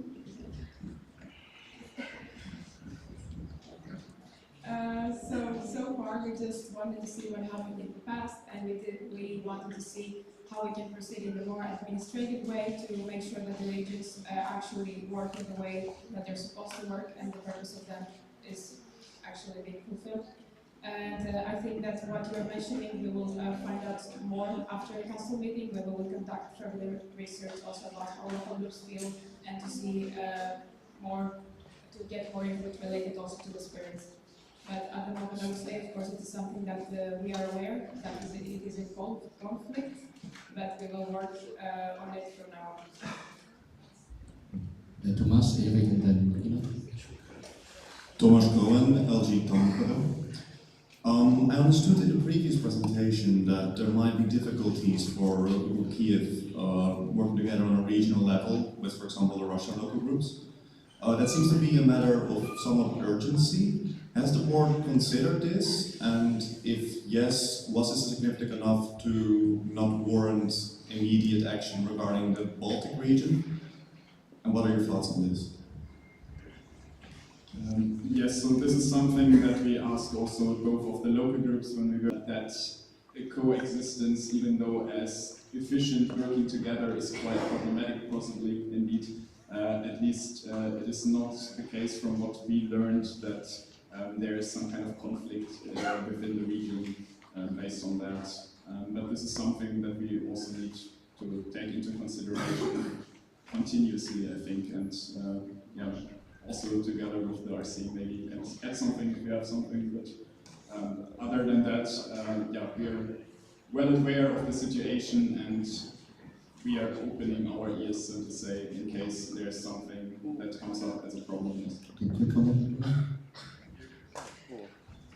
And then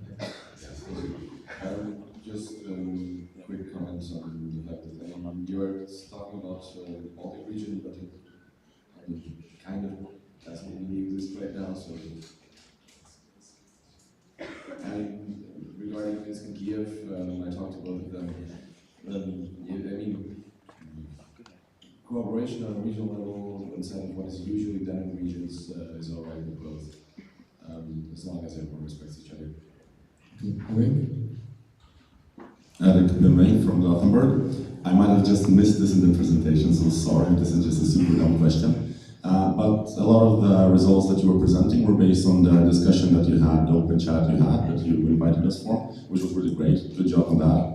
But we stated there that we might have had a small sample size of our network.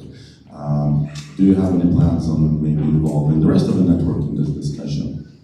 Yes, indeed, which is over there. So we are planning on having further research, especially from the perspective of the local group more, because we know that the little sample size, even though I think the participation was quite significant in that open meeting, that we also would like to hear more opinions from people that are not actively working in Central maybe, and are more focused on the local level, so to say. So this is something that we plan to do, possibly in form of a survey that we will send out, and then any further actions is basically based on that. We can also imagine further open meetings and specifically target more local groups in those. Is this a follow-up question, Eric, or a comment?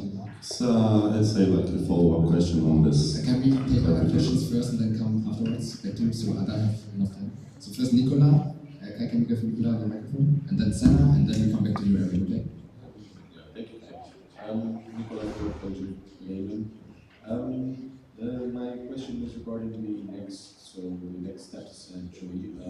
How exactly are you planning to do this? You just mentioned something in your meetings. Are you going to use the criteria that you defined in the previous open meeting to ask the groups like those, or what's the structure?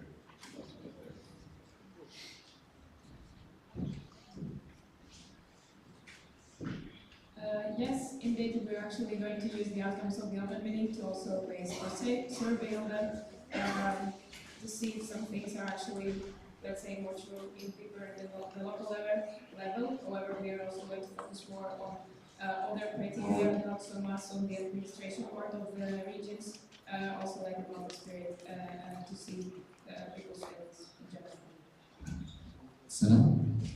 Senna, Istanbul-Yildiz.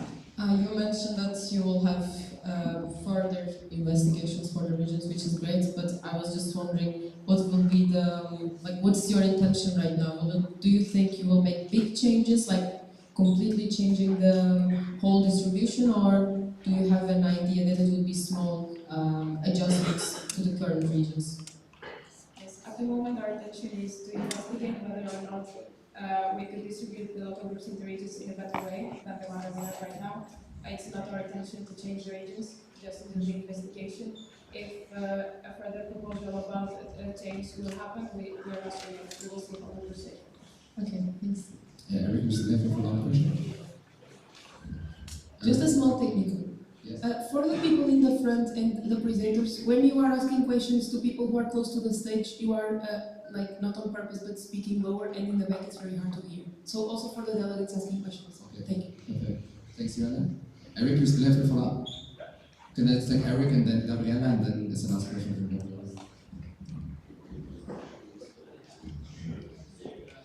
Yes, because like from experience, forms do not really work, at least if they haven't worked in my 2 years of being active. Would you have any ideas on how to use a council meeting or something like this to talk about this topic? I know that today's this council meeting was quite tight, but perhaps for Singapore. So I would like to challenge a little bit what you said in the beginning. I understand that it's often difficult to gather people's perspectives. However, we also have great examples where we have quite high responses in such surveys conducted, for example, by SERB. But I know what you're saying, of course.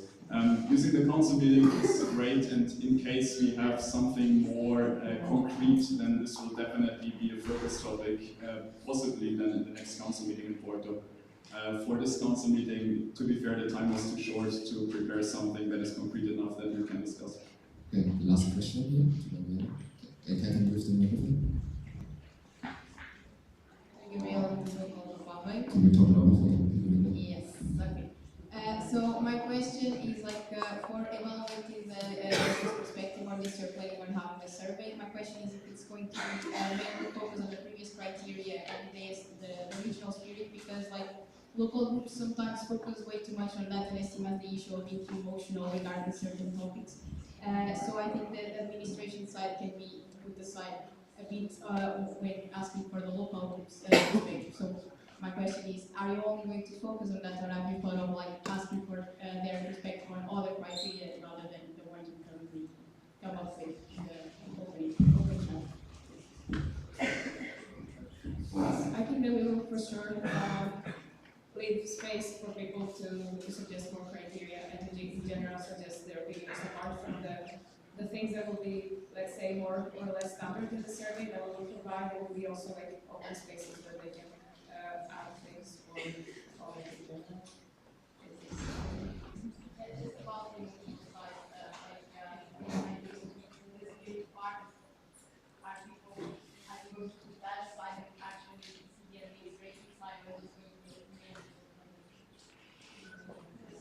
Yeah, we're going to read into the rules, like we want to see those perspectives. So, no. Okay, do we have a technical? We couldn't hear the question. Gabriela, can you just say the microphone what you said so the people in the back know?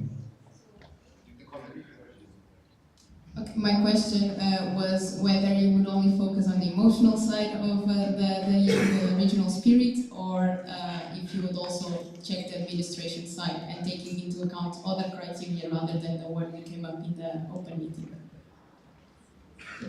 So, we don't have any time for questions. Thank you. Give a round of applause.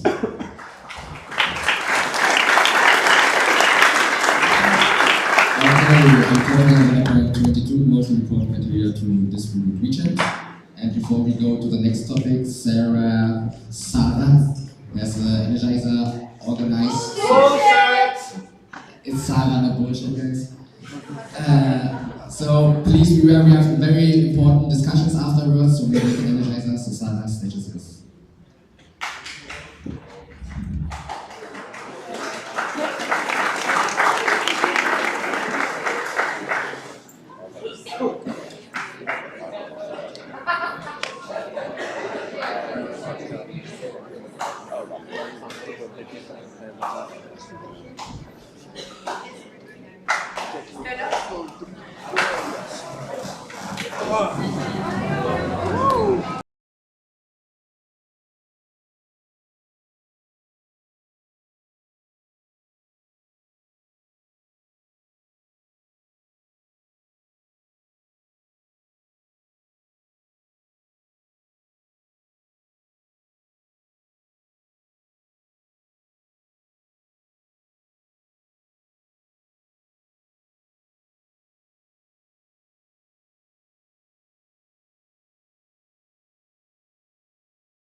So, please sit down. So guys, we will have some very important topics now which will be presented, so please pay attention. And we are open until point 23, local group requirements. And I first ask Javier.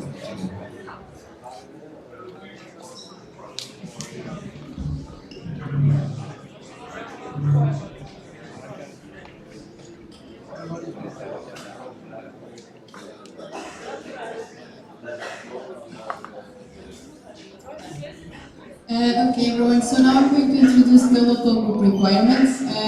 So first, why do we have the requirements? We have the requirements to motivate the local groups, to communicate the STEAM expectations for its members, to inform the council on how the network is doing, and the core value of the requirements is to encourage participation, and to begin a support strategy in case we see local groups are needing support either from the regional coordinators or the local group support system.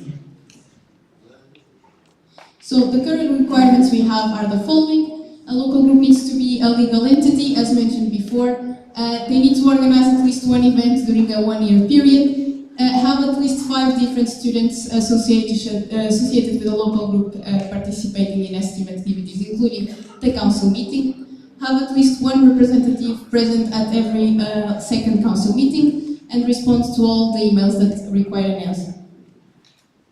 And also to have attended at least 1 event stated in the STEAM agenda other than a council meeting. These requirements are counted 28 days before every council meeting, and if a group member fails to meet any of these, they will get a written warning.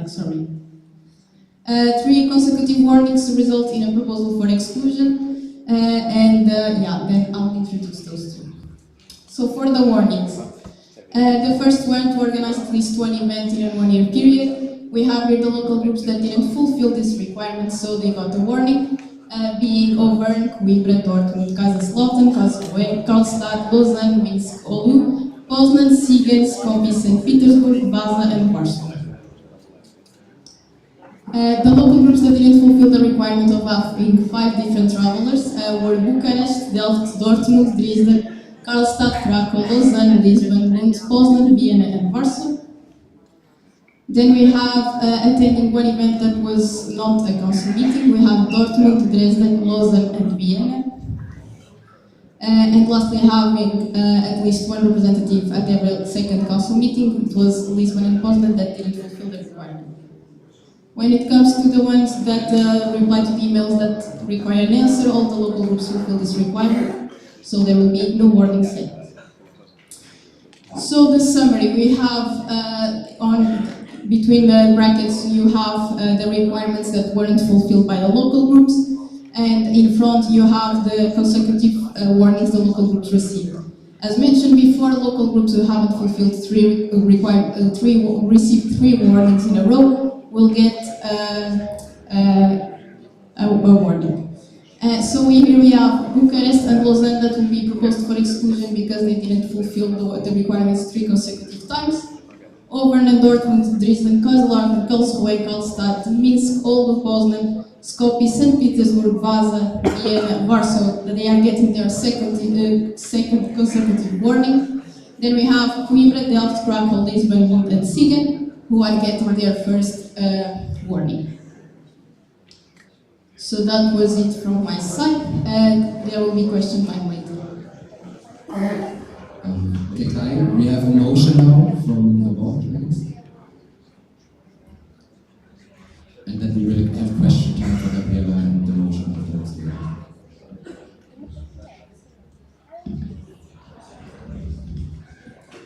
Yeah, exactly. So we, as a board, would like to raise a proposal.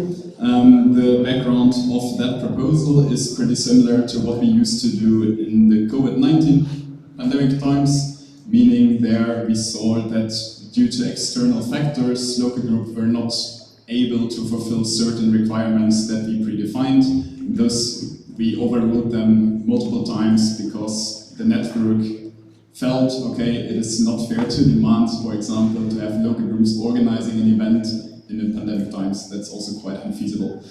So now the situation is a little bit different, but we still have basically now local groups in our network that by severe external factors are not able to fulfill the requirements.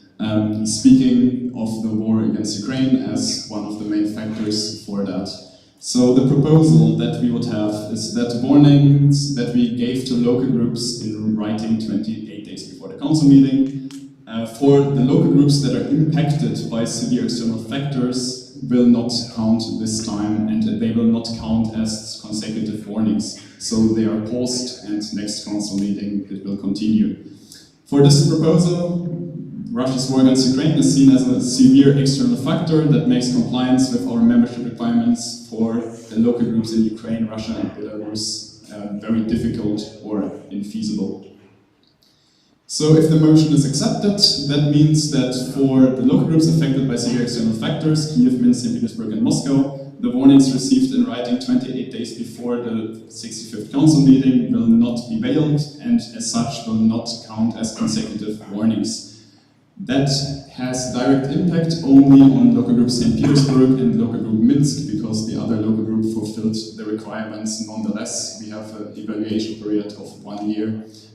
So there was for local groups, even though they are now not possible to do anything, still a few months in which they were, for example.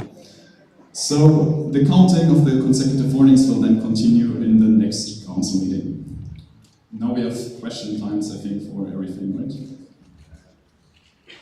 Yeah, can you please on the stage again? So we have question time. So do you have questions? Please stand up if you have a question. Lisa from Kiev.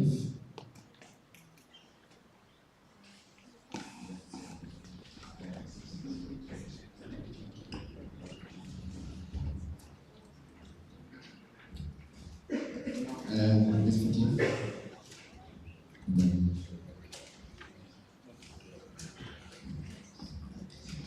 Elizabeth Botina, LXV. Can you remind, in the previous CM, if I'm not mistaken, the previous board suggests to change the membership regulations and count the online events in cases that will be okay for it? Can we just use it for the local groups that you mentioned in this proposal? About that, yes, there was a change in the membership regulations, and there was also an email that was sent stating that the local groups that got warnings related to that specific one of not organizing events could request for their online events to be counted.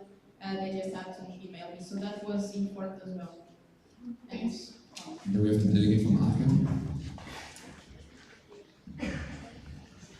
In the front, first.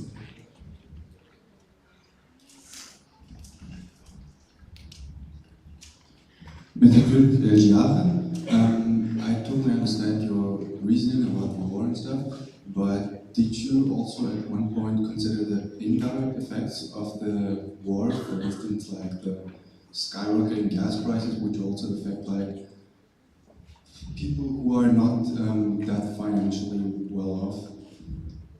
Definitely, that's a huge topic. So we see increased participation fees, increased travel costs.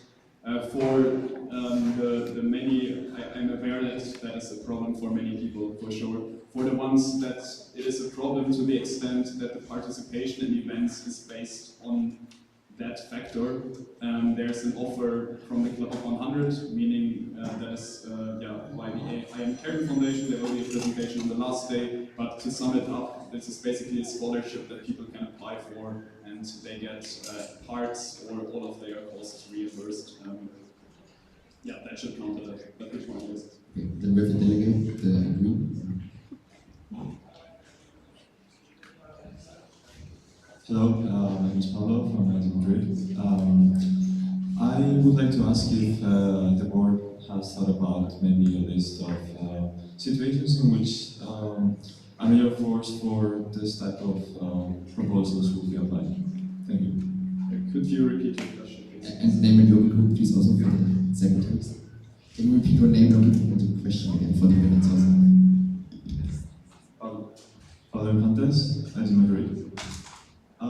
I wanted to ask if it has been thought about a list of situations in which this type of proposal will be applicable and not just this specific cause which we're talking about. Thank you.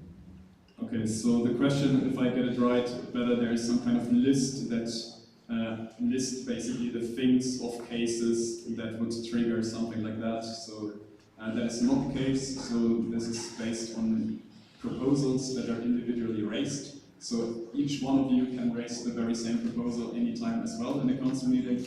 So for us, the reasoning is that we see, like we make the line basically, okay, if we think that external factors that the local group didn't, has no effect on basically, makes the requirement immensely difficult or infeasible, then for us as a board, we say, okay, then we would like to have this kind of proposal. However, as I said, everyone could raise a proposal anytime, and we will vote on this as well as any other proposal. Okay, thank you very much. And the delegate from Graz.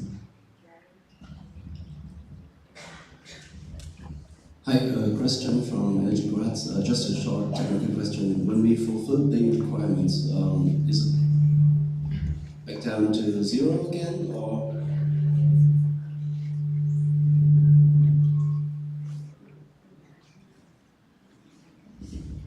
So the warnings get erased, or do we get the warnings down?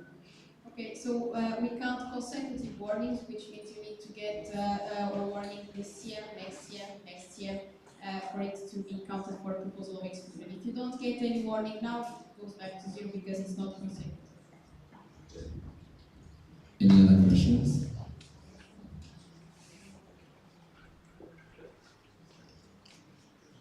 Yes, you would like to ask a question? Okay, then we will go to the next topic, which is proposals for exclusion. So Gabriela, you can stay on stage. Yeah, just use this one. So maybe just to clarify for everyone what will happen now, Gabriela will present the proposals for exclusion. Then we have statements from the two AGs, which are proposed for exclusions, and also like some statements of the RCs. And we will have question times for both cases separately, so we will have enough time to ask questions. A very quick comment before we get there. The voting on this motion will happen in closed voting in the next voting session. We don't need to vote on it right now because the outcome of this motion has no effect on the proposals for exclusion. So the voting will happen in the next. Thank you, Kai. So, Gabriela, stage is. For the proposals of exclusion, we'll have Bucharest and Lausanne. These two local groups were proposed for exclusion because they didn't fulfill the requirements 3 times in a row. Bucharest has already been proposed for exclusion in the previous year. They just didn't fulfill one of the requirements. They will come to the stage and speak a bit of what was the situation and why they didn't manage to fulfill them. Lausanne, unfortunately, couldn't be present. They don't have any delegates. Still, they left a video explaining the situation. Also, for the voting part, it's important for you to understand that for the local groups not to be excluded, there needs to be a vote, and like 2/3 of the local groups need to vote positively for them to stay. So, in case it doesn't happen, the local groups will be excluded for the net.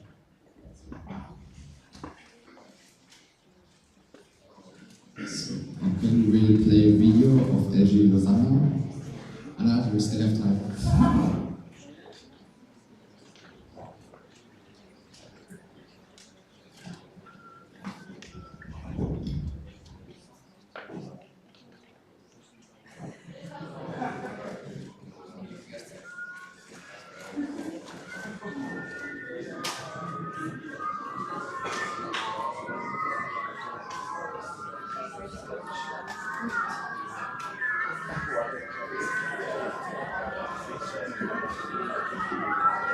Do you have technicals in the back?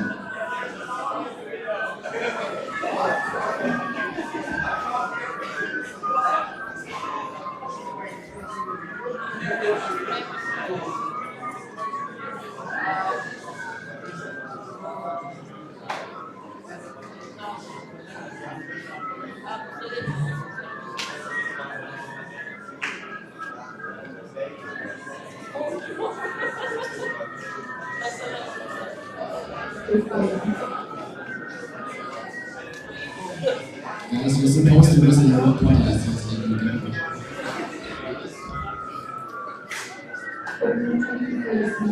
I'm Karen Kalaha, president of this.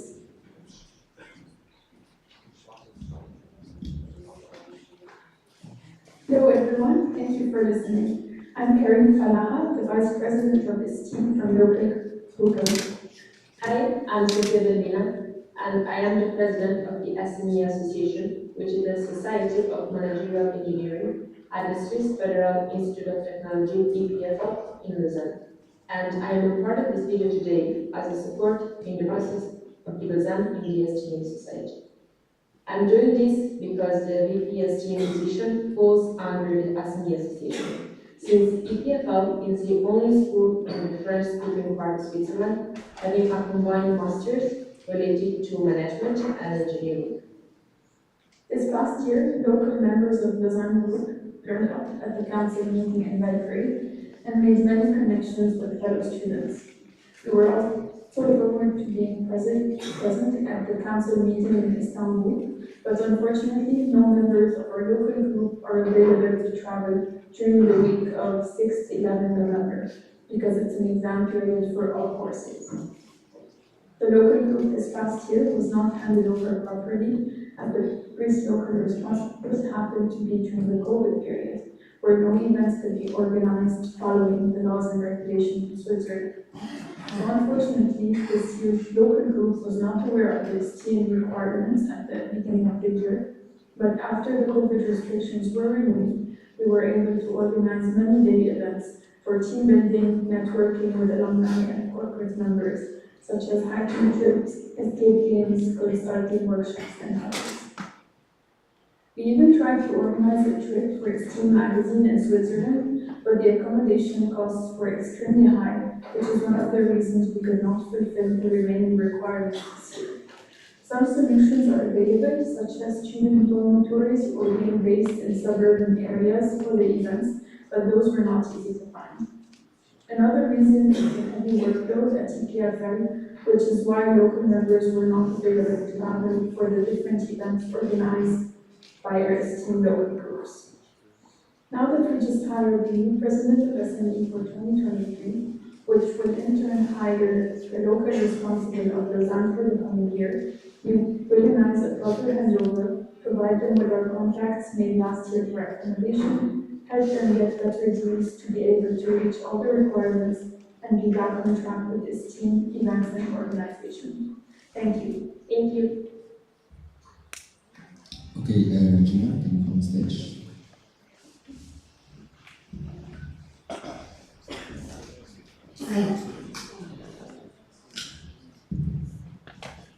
Hello everyone.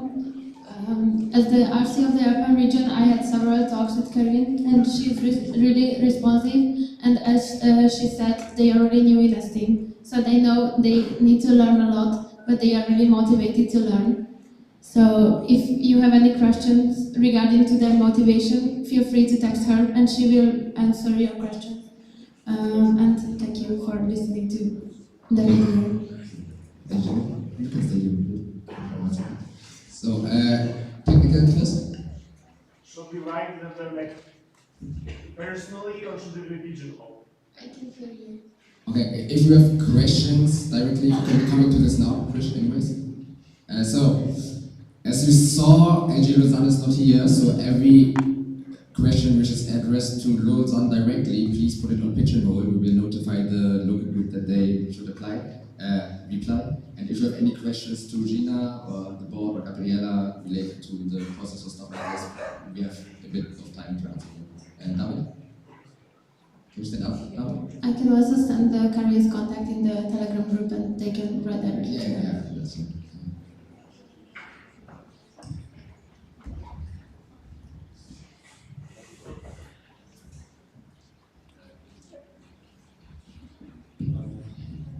David from LG Munich. I currently have a question to the central board about the situation of Lausanne. In this case, that Lausanne is facing this problem since many years in our network. So, and the growth of this LG, well, over the years never happened. So, for my case, let's say, what are your plans with Lausanne right now? So, to my knowledge, and I think maybe Gabriel, you can confirm, the case for Lausanne is that they don't have an IM bachelor program present at the universities, so they are very limited in the recruitment opportunities, so to say, for a STEAM, which makes it structurally very difficult for them to grow in size. We have our requirements that we set as a minimum baseline, so to say, and we are also happy to have small local groups in the network. We don't need always very big local groups, so to say. However, of course, we see the need to have some sort of activity, and how to proceed with this is a decision of the council, let's say. What Gina pointed out is that they have some changes now in the university with the people, or what they pointed out in the video. So this is something that could change potentially the situation. That is nothing that I can forecast, so to say. But in the end now, about the membership of Lausanne, that's the decision of the council. Can I add something? Okay, so in the last year I was also talking with the previous Aran, and they were not really willing to develop their local group, but now Paris is really willing to learn and develop their local group. So that's, I can see the change. Chris, about Gdansk. First comment, it's probably better if the questions are asked on the pigeonhole, that way every delegate can see the answers. If you're asking in private, then they will reduce it to buckets of questions. About the question, since you had the most contact with the local group, I would like to ask you about your personal thoughts about, do you have hope for the local group? Do you see their potential, and do you see it as a valuable part of the team that should be kept, or do you feel that it's, as it was mentioned before, like a slightly problematic local group with their structural problems, and it's uncertain if their potential is there? Personally, I see the hope. Like they approach me, they want to have events, but they are really struggling with accommodation. So I advise them to have like small events, like comps for entities that has only few members, or for example board meeting, because they can, for example, host 6 people, but not like 15 for an exchange or something like that. So they are really open for that. So I can see it. Two from Javier. I just like to add that sometimes local groups have barriers due to bad LRs, and it may lead to this situation. And in Lausanne specific case, the pandemic was really hard on them, like it was for all the local groups, and the previous LR didn't hand over them properly. But as Gina mentioned, the new LR is pretty motivated and willing to understand the knowledge that is missing. So they do have the motivation to continue. Okay, any other questions to the board or the members committee or the cities? Yeah, Darmstadt. Is it on? Yeah. Hi, Hannes, Martin from LG Darmstadt. I have a question regarding which type of warning did you get? Did they not meet the traveling or only the organizing the event? I didn't quite remember. They should. Is it fine if we get back to you? We'll post it in the group. They need to check it. Okay. So they got a warning for not organizing one event per year, not having 5 different local groups traveling to at least one event, which is not a council meeting, and okay, attending at least one event. Yes. Okay, any other question? Okay, if you have questions to Lausanne directly, as Fish. Sorry. Dego Farahel, and I want to ask Gina as the regional coordinator, since you've discussed this with the local group, and you've mentioned a lot about the fact that they have motivation, but do they actually also have like a concrete plan on how they plan on working on their local group in general? Yes, they are planning to come to the regional coordination meeting to learn more about the team. so they are trying to find out which event can they organize with them. Thank you. Okay, if there are no more questions, please, if you have questions, do them directly, as Trish said, put it on pigeonhole so everyone can see them. And we will approach a local group that they are. Actually, never can use the station, sorry for that. Okay, now we go to Bucharest, so I will ask Anna on stage first.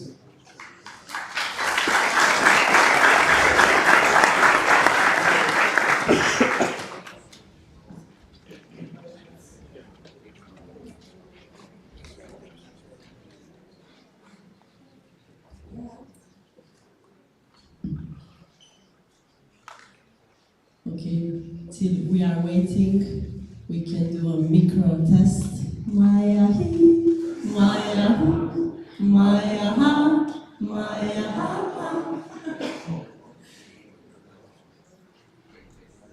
Okay.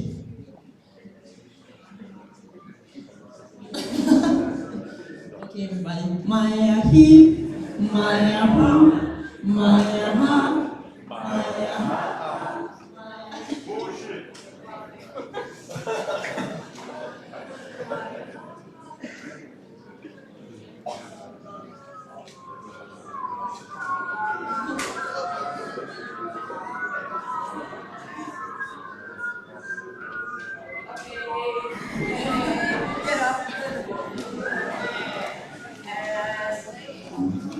Fliegen.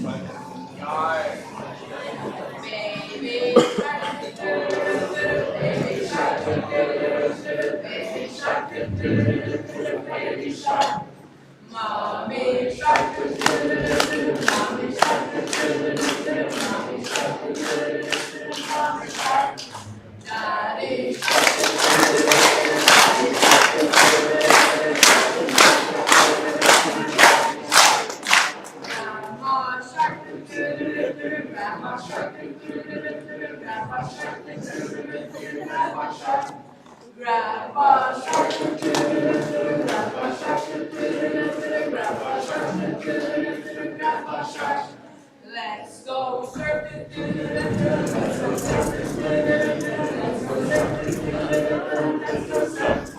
There's a shark.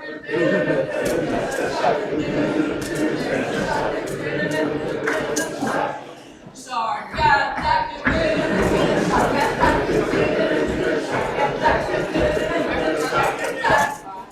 Surfer shark.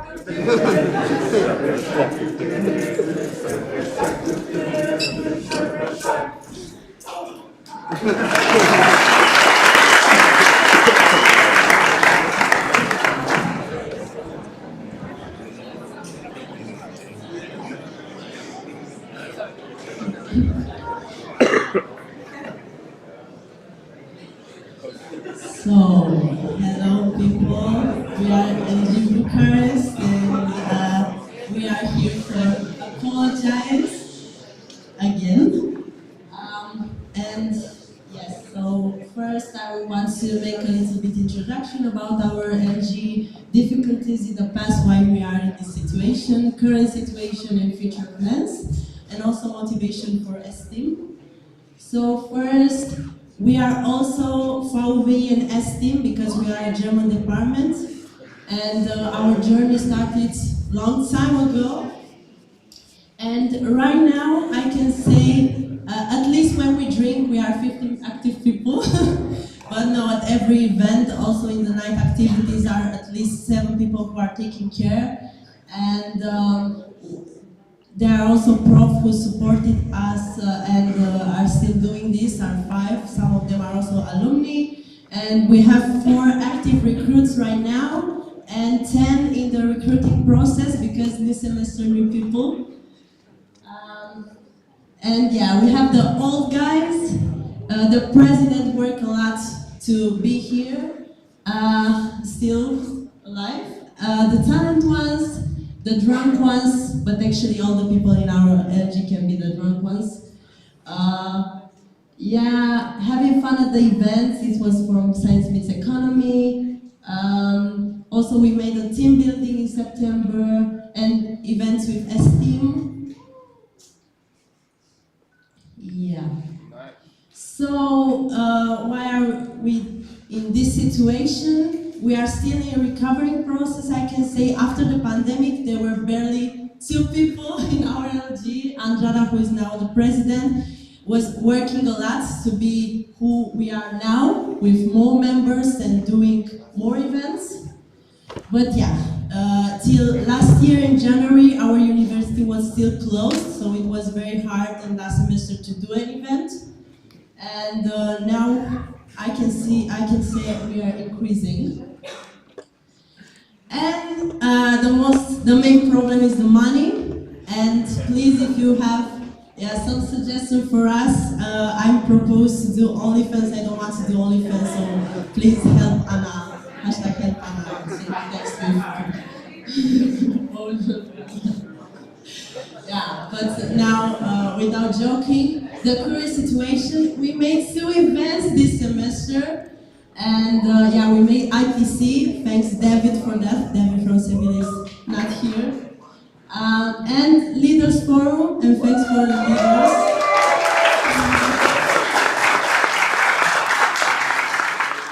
And the current plans is that we separately a little bit VV and STEAM, and now we are recruiting for STEAM also the people from French and English departments to have more members for STEAM.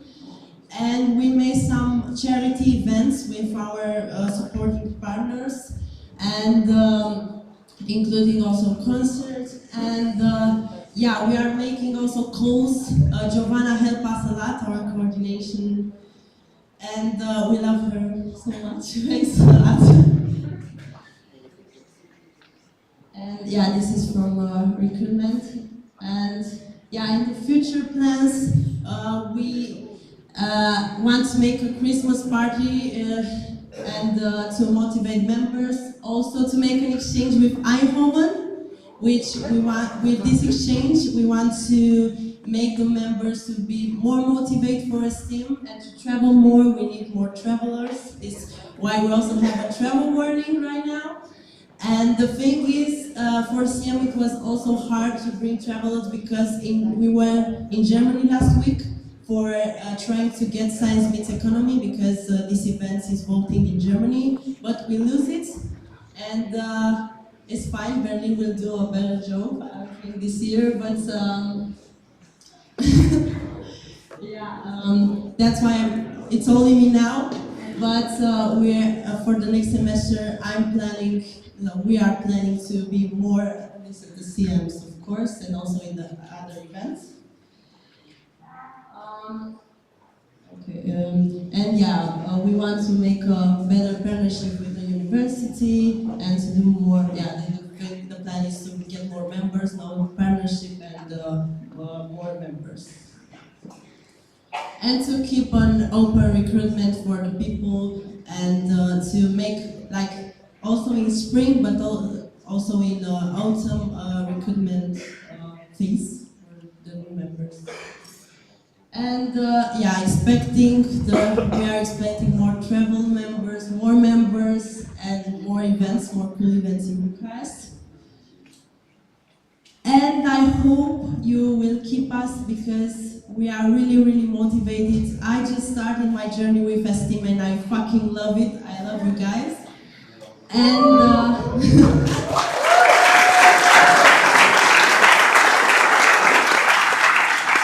because our journey started a long time ago, we don't want to lose you.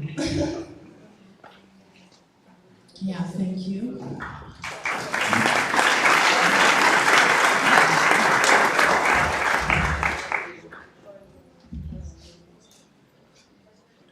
Hello. Joan, can you come on stage?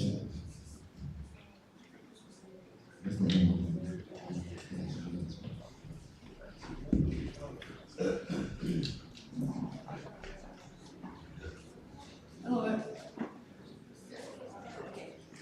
Hello everybody once again. I would like to have a short statement on the work of LG Bucharest as regional coordinator of the region. So first of all, I would like to start with the main problem that LG had, and that was the main reason why they've been like more inactive than active, let's say it like that.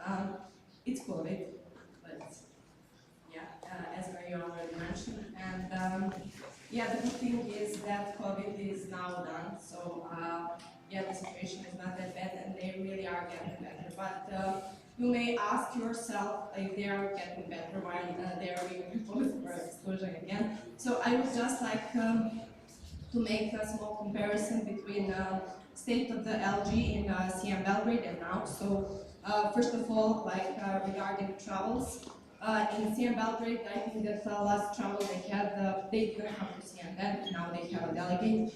Also, like the last travel then was CM City, and since then they had 3 travels to external event scientific economy, and now they have a delegate here. Also, they have application for Balkan motivational weekend. So yeah, the situation is getting better. Still, they didn't manage to find like 5 people to travel, but like it's getting good. Also, like regarding the events, last event before like 2 that were organized now was in 2018, and like in really short period of time they organized 2 events. As you had the chance to see, IT coordination meeting and leaders forum, and they also like applied to organize external events, science, mixed economic. They didn't get the chance, but yeah. Also, like I had a chance to visit them for a leaders forum, and they really are super motivated and great people. As you had chance to meet Maria, and there is more amazing people in that LG. And yes, recovery is slow and they need some time, but I'm pretty sure that if you give them enough time and if you give them one more chance, we will not see them here on this stage soon again with this type of presentation. So yeah. Thank you, Roman.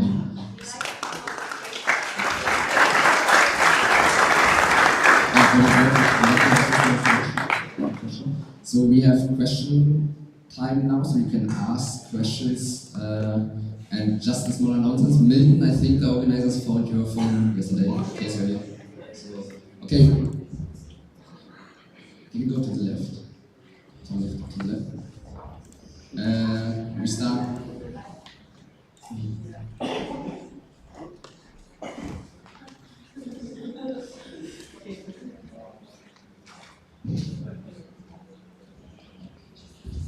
Yeah. So good afternoon. This is about exclusions in general, so not for this case. If an LG is excluded, what's the process for possible reapplication as a guest member in the future?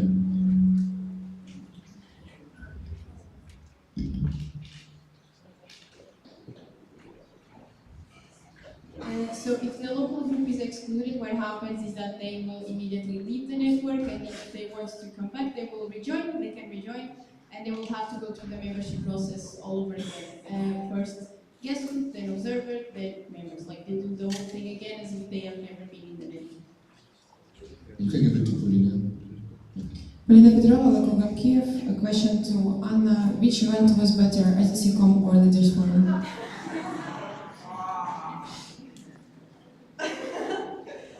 No, like, to be honest, I was more implicated in Leaders Forum, and of course because I was implicated and it was with more people. And but I can say one or other was the best. Now I can say that people. Thank you, but yeah.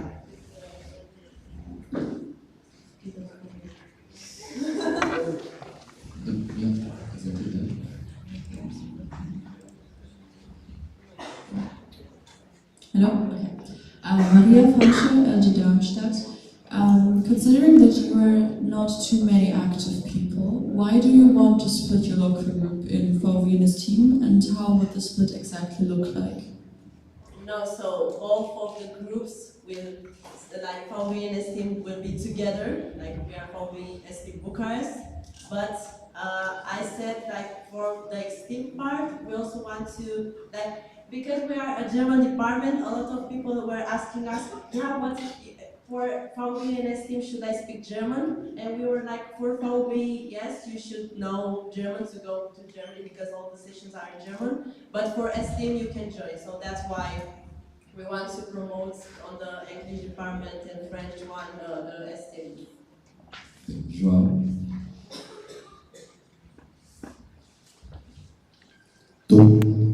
João Pizarro, local group Aveiro. Do you think that you will be proposed for exclusion again? And why? No. If not, why? No, because so also in the future plan is not to be on the stage anymore and talk about the exclusion, but this year we will work a lot, like at least me, our president, and we are 5 people who are working for sponsorship this year, 2 people who are making the internal stuff like recruiting, and we are kind of working a lot also doing events. So I'm 99% sure that next CM I will be not here talking about the exclusion. And when I want something, it's hard not to get into it.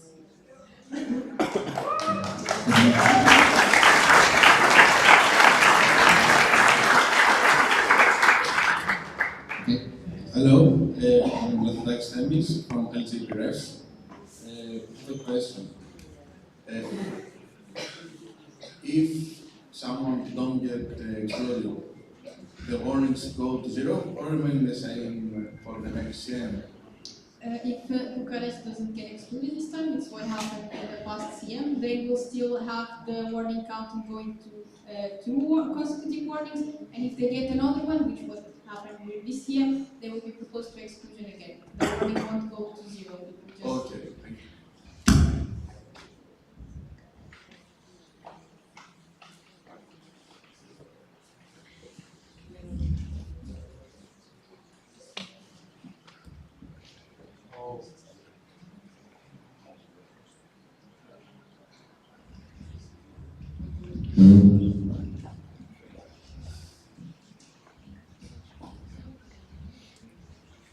No, it's fine. She can ask a question. No, let's go ahead. You're in orange. You can ask a question. It doesn't work. I'm coming.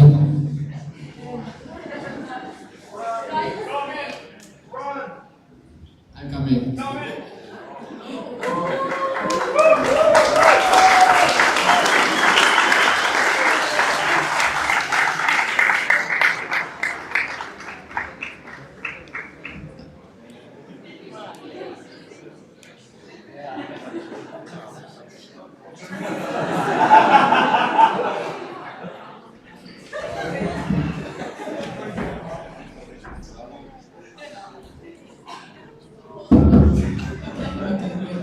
I'm so bold to let you.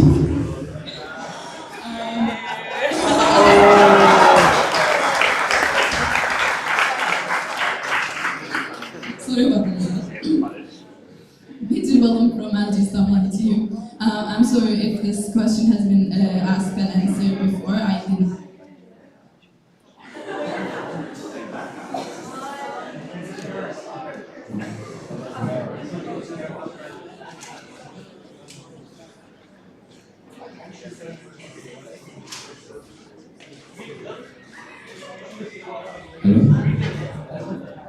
Hello. Okay. Once again, Betty Ballum from Istanbul-Yildiz.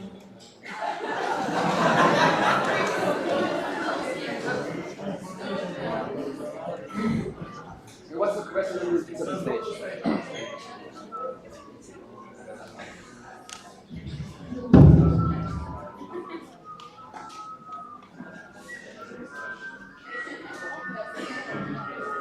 She's asking if there's any budget support from Central Eastern to For the live stream, the question was if there's any budget for. not budget, but is there any planned support from Central Eastern? Is there any plan for Financial support. Financial support from Central ST? No. I mean, should I say it again? Yeah, is there any plan to have a financial support from Central to these LGs, because these two LGs both said that money is a big problem for them.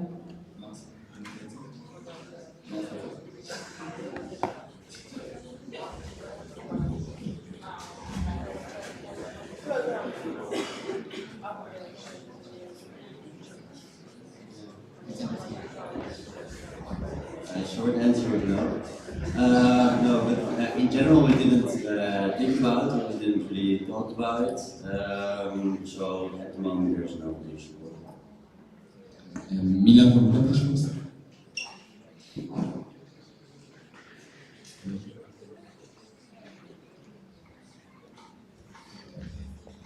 So, Milan from LG Budapest, and the question is, because I can't really understand, why do you need so many sponsorship? So, I don't know how you are working actually, but do you think that this will be possible without sponsorship to organize an event, or actually just...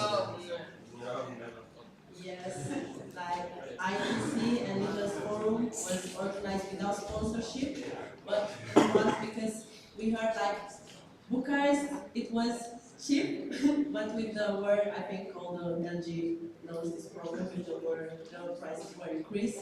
So we wanted to, it's in a plan to get sponsorship just to make the participation fee lower. Because Yildiz Forum, I can say already it was 85 euros 5 days, and in the past it was 60 euros maybe even. So, yeah, that's why. But now, like with iMobile, we will organize our sponsorship and we try to keep it as cheap as possible. Yeah, it's just to help the people to come. Okay.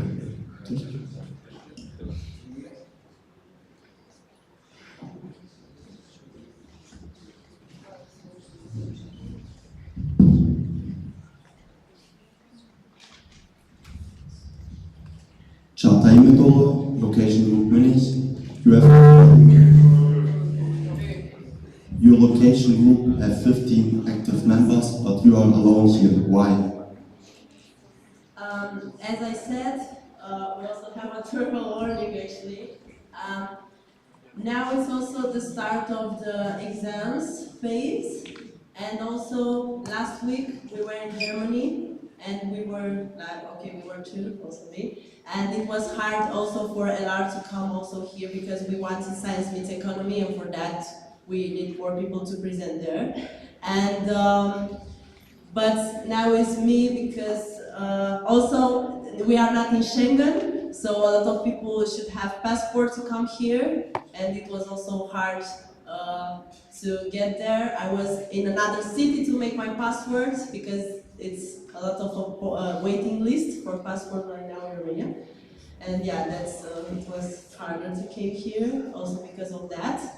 And also, yeah, that's why my plan is also to get more members. Next question. Tomi Suomi, LG Tampere. Follow-up question regarding the motivation from you. If you were to be excluded, would you immediately start the process for re-application? Of course. Like, people, you can get rid of Bucharest, I'm sorry. But I hope it will be noticed.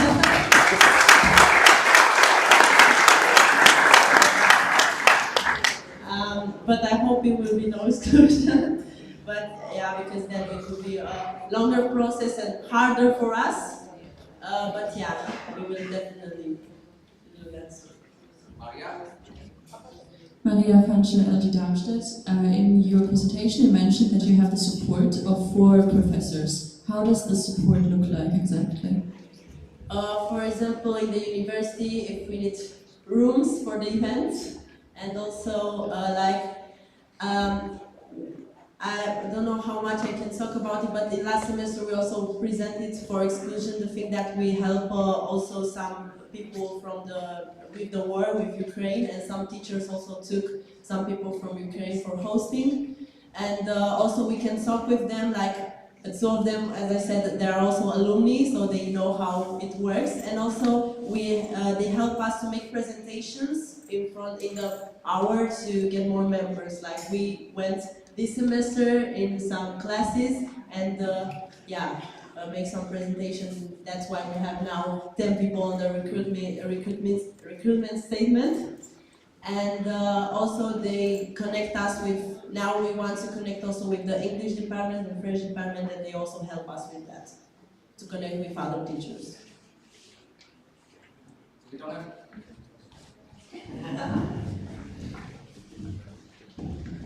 So we don't have any time for questions anymore, but if you have any more questions, just put it like always to Pigeon. Pigeon. I'm getting better. So thank you for the three of you. So please, round of applause.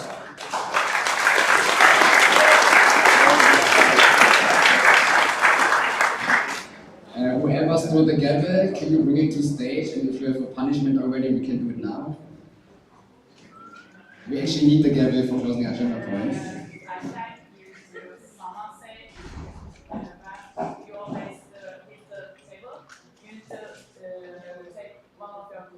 No, this is the only punishment we're not allowing because I cannot sit naked on stage at some point. So, but you can also give it back and then think about it and we do the punishment of the last game. That's fine. So I get 2 punishments then. But I cannot sit naked on stage, sorry guys. I know a lot of you want to see it, but I cannot do that.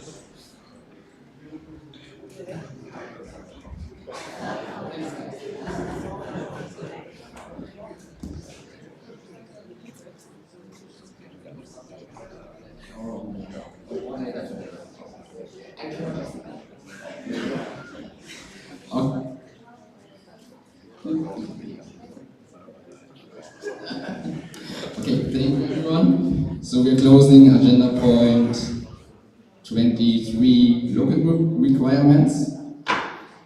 And we are open agenda point 24 as team fair. And I like to ask Patricia on stage.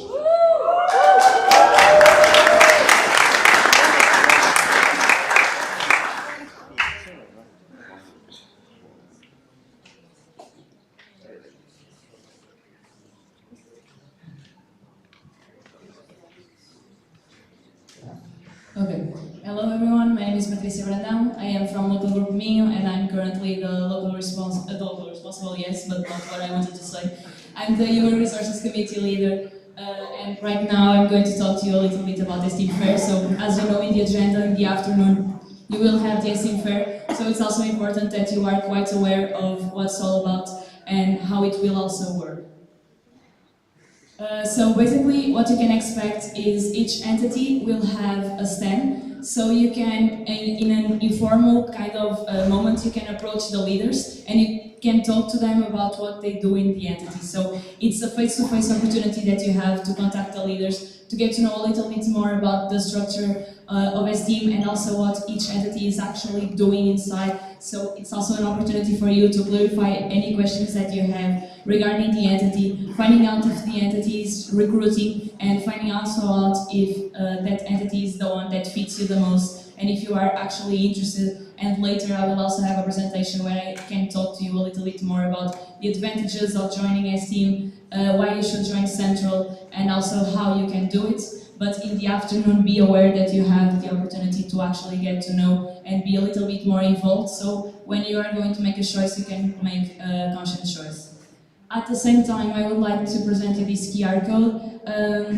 We developed forms so you can just fill it at the end of the STEAM Fair. So we will try to have this QR code available in the afternoon. But if for some reason you can't find it, just approach me. And I can give you access to it, but the point is just for you to fill it if you are interested in the entities, so later on leaders can contact you directly and we, HRC, can also contact you with more opportunities that we will have available.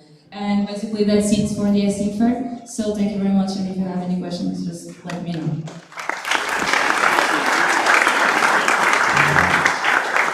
Do we have very quick questions for clarification? If not, then Sarah and the department coordinators on stage, please.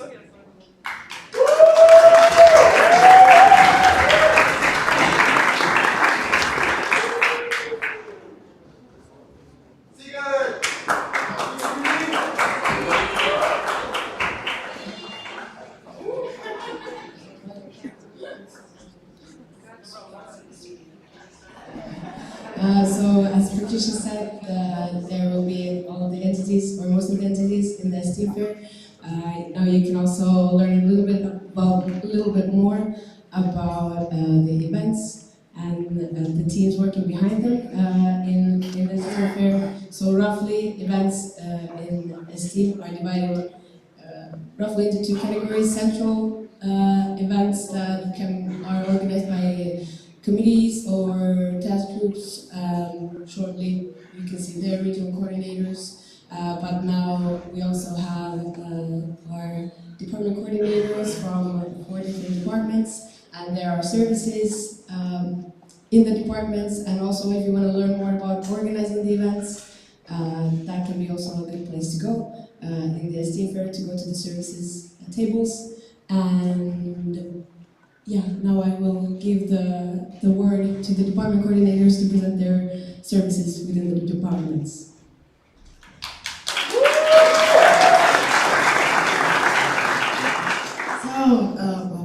Hello, I'm Claudia from Working Group Seville. I'm the coordinator of Academic Development Department. And so everyone thinks that Academic Development Department is like this. STEAM is a playground, and Academic Development Department is like the nerds playground. So every time people think about bullshit. It's not, because Academic Department is so fun. Of course we learn, but it's like, do you remember these kind of professors or teachers that take you into to excursions instead of just going to lectures, and you learn practicing? So that's Academic Department. You learn a lot, but you also have a lot of fun. So this is, for example, our team. You can see Andre. These are the leaders inside the department and the entities we have. And Orlan, that is Francisca. So yes, and there is a legend that only Portuguese and Turkish people join Academic Development Department. I don't know why. Maybe because I'm the only one who is not. So yes, that's what people think about Academic Development Department. It's only reading and studying, but it's not. It's super fun. You can see some pictures here. For example, this is Academic Days. Academic Days, it's an event where you have a name topic and you learn about it with lectures, having a professor as a mentor who is helping the LT to organize everything on the lectures. Then we also have data science course task group. It's still a task group, but it's about storytelling, visual storytelling with data. And it's in Tableau, so it's a course to learn how to use Tableau for visual storytelling. And then we also have Listen Sigma, which is quite known. This is, for example, a picture of Lincoln a few weeks ago. And it's a course on lean manufacturing and reducing waste with a lot of companies. It also gives a lot of opportunities to slimmers to do internships. And then we also have Vision, which is HMN has a topic on engineering, and it's more industrial, really going to technical stuff and how it affects economy and society. So you have a lot of company visits and know how the trending topics more in the engineering industry at the moment. So. And yes, we also do a lot of parties. So, it's not a boring event. You should join ADD events. They're fun. Yeah, thank you.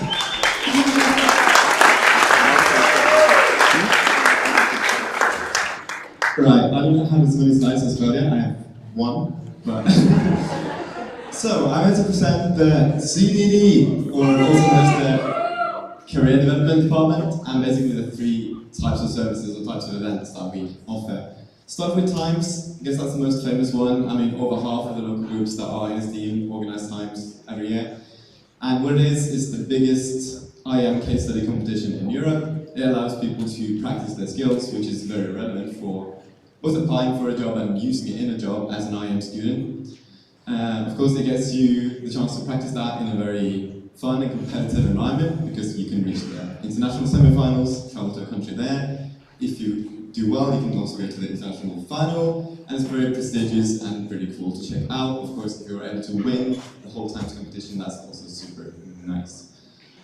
Business Booster is also an event that we have, and it's all about innovation and entrepreneurship. It allows people to gain knowledge about what is needed and how things work when you get into starting your own business, being an entrepreneur, that kind of thing. Also innovation within companies, entrepreneurship. And there's also another thing that I'm not going to get into here, but if you go to the Steam for afterwards, you can learn about it. Within the Steam, we also have a lot of tools that we use to help people to develop their own company if they're interested in that after a while.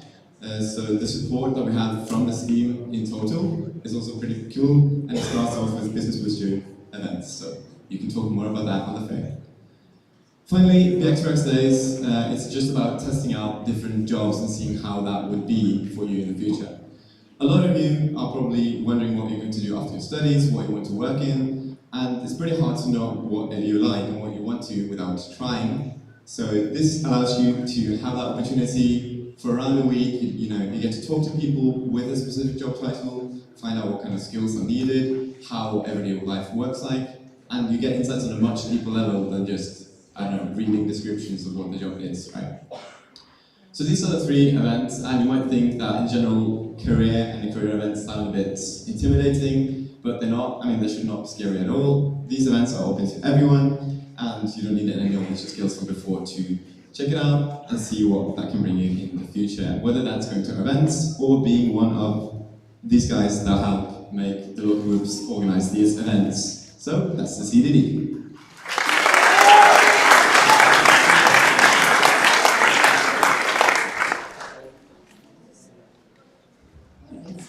So people, merhaba, nasılsın? My name is Polina. I'm from local group Kyiv and current Intercultural Development Department Coordinator. So let's do a minute and talk about IDD. So our mission as a department is to create, maintain and develop intercultural environment for IM students, and our vision as a department is to have a STEAM as our network full of intercultural competent students. So basically, as a department, we're trying to create opportunities for you, for students, to get to know other cultures more and even to get to know your culture more. So as a department, we have 4 services inside. It is LGX, local group exchange. It's usually exchange between two local groups, but last year it's got really popular 3-way exchanges between 3 local groups. Also UFD, as you can get to know country that you are going to travel to in aspects of politics, economy and culture. And our lovely activity week that provides you a unique experience to get to know culture as it's in art, music, history, etc. And of course language program that you can get to know culture through its language. And language program also have a lot of online opportunities as a language lines, language buddy system, language community. And yeah, that's us. 2 weeks ago in Bremen, I really want to thank all people that I'm working with, and I really want to encourage you to join our team and come to our STEAM Fairy Table, IDD table, not only if you want to work with us, but if you want to organize some event. And of course, I wanted to thank service leaders and lovely Vice President of Activities that I'm working with. And yeah, IDD is all about bright experience. It's about people, it's about orange color, the STEAM spirit, IDD spirit. So I'd say it shouldn't not be even a question for you to be or not to be.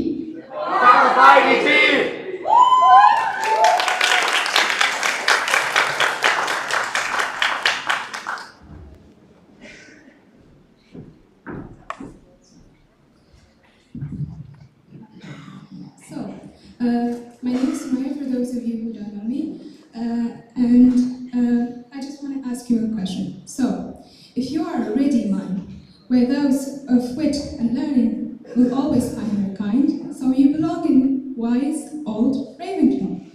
In the case of esteem, you belong in Personal Development Department. So, now I want to present you the services inside of the PDD, Personal Development Department. First of all, from the oldest to the most recent services, we have Summer Academy, also known as a life-changing event or a summer vacation from one's everyday obligations to discover yourself, to be in a remote area together with other esteemers, to create deeper bonds, and on the portal you might find some other events such as Winter Academy, Find Your Inner Warriors, or Autumn Academy, Grow to Your Fullest Potential.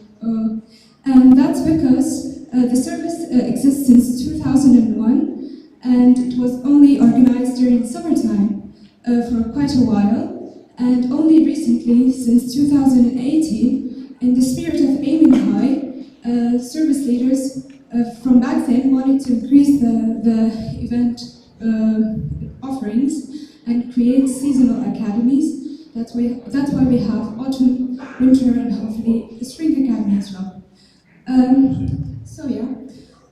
Next up we have Brain Trainer, also known as the event that trains your brain and makes you become a more productive and future professional. How? It provides you cognitive development opportunities as an esteemer through soft skills training events, short online sessions, and workshops. And last but not least, we have a new initiative, which is the Esteem Book Club. So the Esteem Book Club is an esteem society that aims to help esteemers develop their emotional and cognitive skills when discussing and debating the content of a chosen book of the month in a social setting with like-minded peers.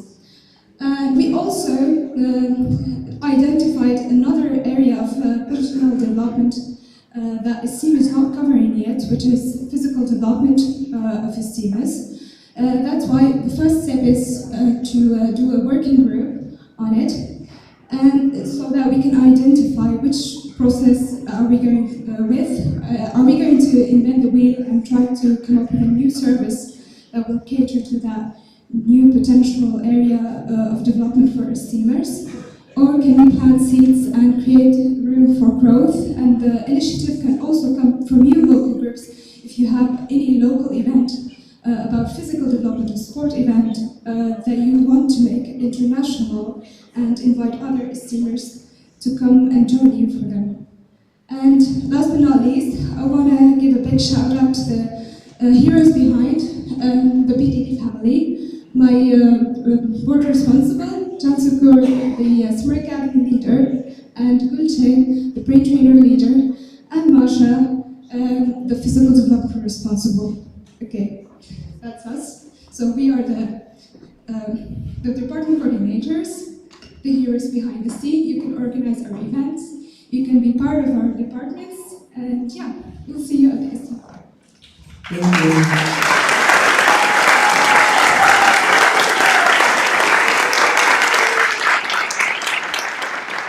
So we can ask other questions later at the esteem for the people. So Patricia can come on stage. And we'll take a picture later.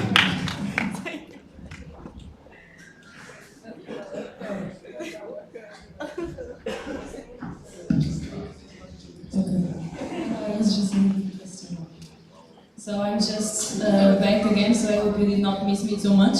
But right now I'm here to talk about getting active in centralized team. So basically, as you've heard before this CM, you are perfectly aware of what ESTEAM is, which is a European network for industrial engineering and management students, and what ESTEAM actually does, which is organizes events in events of intercultural, personal, career, and academic development that esteemers can apply for. So what you may be wondering is, if I have the opportunity to apply for such events, why should I join centralized team? What can centralized team offer me, and what can I offer to centralized team? Well, this is what I'm here today, is to try to convince you that you should definitely join us, and that you should definitely give it a try to centralized team as well. So, why? The reasons are endless and they lead to endless opportunities. I'm going to talk about some of the things that you can gain by joining, but I'm pretty sure that in the afternoon, each leader and each person that you talk to at each table will have a different perspective. We'll just add more things that you can learn because, like I said, endless reasons. So you can definitely develop yourself at a personal level. So whichever entity you will join, you will definitely be able to develop some soft skills, some hard skills within the job that you are actually doing. And at the same time, you will be able to work with an intercultural team, which means that you will be able to meet people from different cultures with different mindsets that work in a very different way. So you can also combine all of this with all of the tools that you are already familiar with, and you can just keep on growing, and you can keep on growing with someone else within the team that you are also bringing. Besides that, you can improve the communication inside of a team, so you're working together, so of course it will give you an overview of how to manage a team and how to manage an intercultural team. Then you can have also professional development, and you can do this by getting in contact with different areas. So as you've seen, we have a lot of opportunities to offer you, so you can try many different things, and you can try many different areas that you may be working on in the future. So many of the tools that you will be acquiring in here can be very useful for you in a future job, in a future company that you are.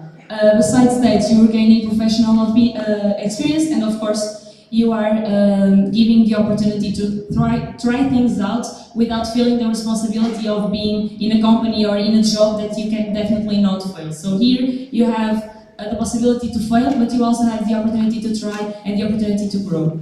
And this leads to the possibility for you to create your impact, your direct impact in the network. So you have an opportunity to directly and actively contribute to the growth of the network, so you will become part of a team's history, but at the same time you will be working with a big network to also build its future. So basically here the main point is that you, as an esteemer, you have a voice, and all the opportunities, all the ideas that can come up to your mind, they are ideas that you should definitely be sharing with us so we can grow together and that we can keep on getting better and better and better. With this in mind, I could not talk about all of this without talking about the dream team and the family that this is. So you will become actively part of an European community. You will definitely keep on feeling the esteem spirit every day that you will be doing a task for your entity. And of course, you are making lifelong friendships. So as you can see, events like this are perfectly fantastic opportunities that you have to meet different people, but now also imagine working with those same people so you can keep on developing the friendship and relationships that you already created. So basically, my point, I think it is that esteem is what you make of it. So just join us and let's make it the best thing possible. So let's grow together and let's help the network grow as well. And something that usually I say, and we say actually in my local group, is that the esteem spirit is not something that you can truly explain. It's something that you need to feel. It's something that you need to experience it yourself. So once again, maybe I won't repeat myself. Okay? Yes, I will. So basically, repeating myself, join us so you can actually experience it to the fullest and you can really live this spirit that we are trying to live, and let's make the network as good as possible. So now that I see in your faces that all of you are pretty convinced that you're going to join Central, let me just briefly explain you how you can do this. You can, for instance, go to the Get Active page, so each month we will have the open positions that you can apply for in the Get Active page. You can access through it by using this QR code, and I'm pretty sure that you cannot read it from the slide, but that green button says that you can also join the Actives mail list. So my point, and please do not look at the misspelling, but the point is this mail list is very important for you to join because it's also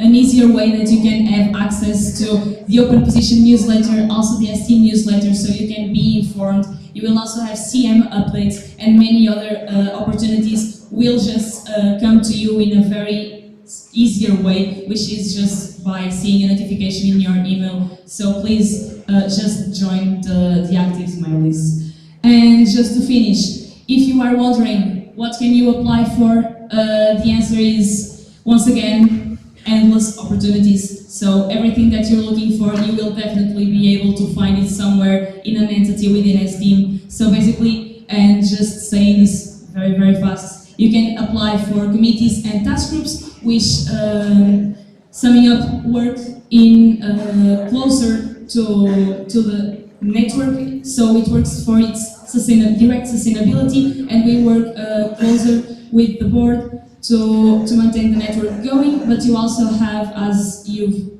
were presented before, an opportunity to apply for the services that are a little bit more related with organizing events and all kind of those opportunities. But I won't be explaining the structure as a whole, because you will have the opportunity in the afternoon to get to know this a little bit more in an informal way. But still, if at the end of the day you still have more questions, you can always approach me or any of the other leaders, and we will definitely answer all the questions that you have. So, to finish, don't forget to aim high, and the last time I will say this, guys, just join us in Centralized Team. You won't regret it, and it will be an amazing experience for you. And thank you.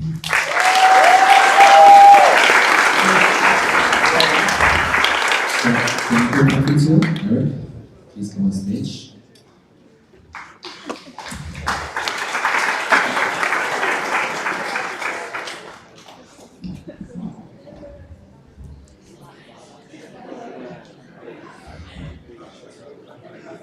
I'm very curious if the technicalities will work for this, but I see that they are actually not working. Because we're going to do a little song to the presentation. But however, yeah, we will do this like this. So last year, I applied for a project idea to make a card game for steamers. It's kind of like the Pokemon card game. But yes, but with your faces instead of small Pikachus. So this, I will present you guys first the second edition of the cards, and after that I will tell you what the cards are actually about, so that you will have no more questions in your minds. So we can do it a little bit interactive. The Esteem Trading Card Game team presents the second edition of the Esteem Trading Card Game, and the first card will be like this. So we're going to put it down. Very nice, Paulina. We don't go too fast. Oh, the quality is not very good on this presentation, but yes, let's go quickly. Milton, Gulcha, and so on. We will just click through this and enjoy the slideshow. Imagine that there will be good music to this. Oh yes, absolutely.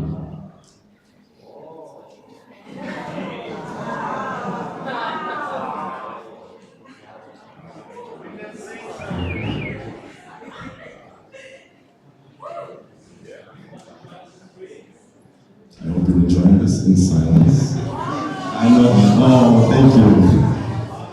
Can you do smoke in the water?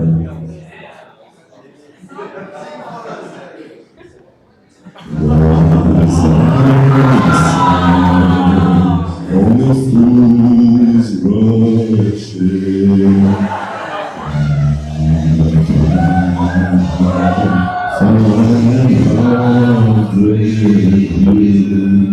So there you go. That was the second edition of the cards. But now, what was this about? The cards, as I said, is just like the Pokemon game. We have physical cards that we'll be able to exchange at events or while meeting the streamers. So you can have memories for life. Hopefully you don't forget your friends, but you know, if you do, you can still find them in the attic somewhere. So how is it? This is really like bad quality, but I hope you see. What will you do with these cards? The idea is that when you collect them, you trade them with your friends, just like you would Pokemon cards. Or you can give it to whoever you want, basically. Just as long as you share them, you are enjoying them. And the second part is that you can play the game. The game is still a work in progress. It is completely playable, but I get that it can be a hard thing to do yet. But bear with us and just ask us how to play the game. We will love to play the game with you. And finally, just keep them as memories, because they will tell that you were here at the council meeting, just like name tags. They will remind you of all the lovely people you met so far. So bear with that. So how to get the cars? There were some problems last edition that the cars were in Sweden instead of in Belgrade. The cars are now in Turkey, and they're somewhere there in the back with me. I will be distributing them at the Steam Fair, so we will have a booth, and you guys can come. If you haven't paid, you can still take them, and I will take your payment later. If you have paid, then no problem, just approach us and we will get it. If you haven't gotten the cards from the previous version, they're also waiting for you there. If you haven't gotten a card yourself and you want to have a card, then you can pull out your phone and you can scan the QR code and you can make the form. So this is up to you. We will also share the form later on. Then yes, what are the coming ideas for the cards? Right now we have esteemers on the cards, so every esteemer can apply, whether you're coming from the council meeting or if you're part of the local group. But we are going to take this further, so committees will be able to make their cards, events will be able to make their cards, and you can make special cards like you saw Janne's dog Luca has become a card. So the potentials are quite high. That was all I wanted to say. I think I have to reveal my next slide, but I think, yes, this is just another dog picture. So I think that I am done. Thank you very much.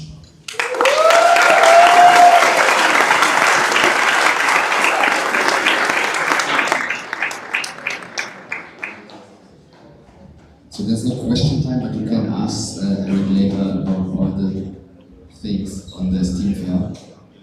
So we're closing agenda point 24 Esteem Fair, and we are open agenda point 25 magazine report. And Petra, you want to say something?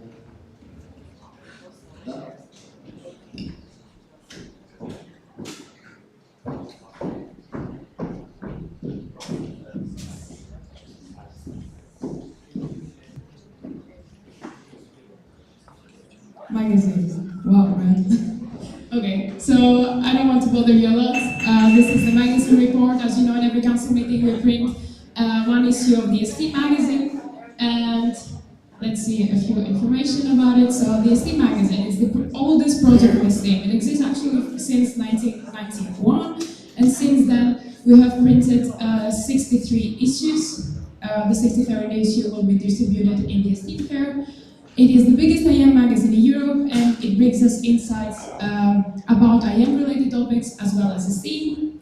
And you can always find the issues in the online, in the website issue.com. But if you try to access it right now, you won't be able to do so because it's not available in Turkey, unfortunately. Yes, as I said, that's the magazine, the 63rd issue. The delegates are responsible to gather the copies and bring them back to their local groups, so please find me in the Esteem magazine table to get your copies and get more information. And that was it. Thanks.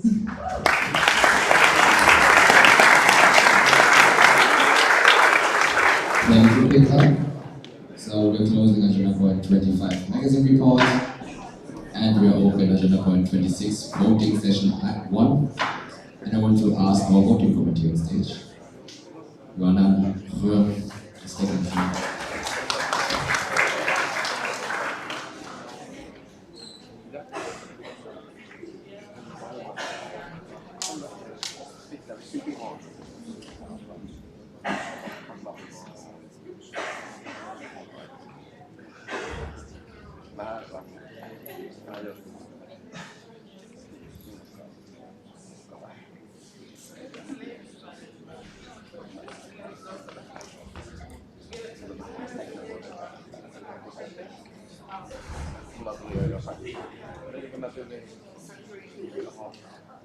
So, good morning everyone. We will be presenting how to vote delegates, you better be awake for this. Basically, we will be using election body once again. The voting will start at 1:45 p.m. and all the voting delegates will receive an email in the email that you put on the Excel for voting. It's very important to check your spam folder if you don't have your email on the main folder, because it can go there. Basically, this is what the email will look like. You will have a link that you are supposed to click on, and you will go directly to access the ballot. The vote, you will have 1 hour to vote, so the voting will be finished by 2:45 p.m. and after that time the election body will be unavailable, so you need to do all the votings until then. After you submit the ballot, you won't be able to change it. To vote, it's pretty easy. You will have a yes or no question. You just need to click to choose the option, and if you want to abstain, you will have that option too, and you can choose it. Okay, we will go through an example. So should Max do a backflip? You have 3 options, as you can see. There's a small video to present to you. So it's either yes, no, or abstain. So abstain is when you don't.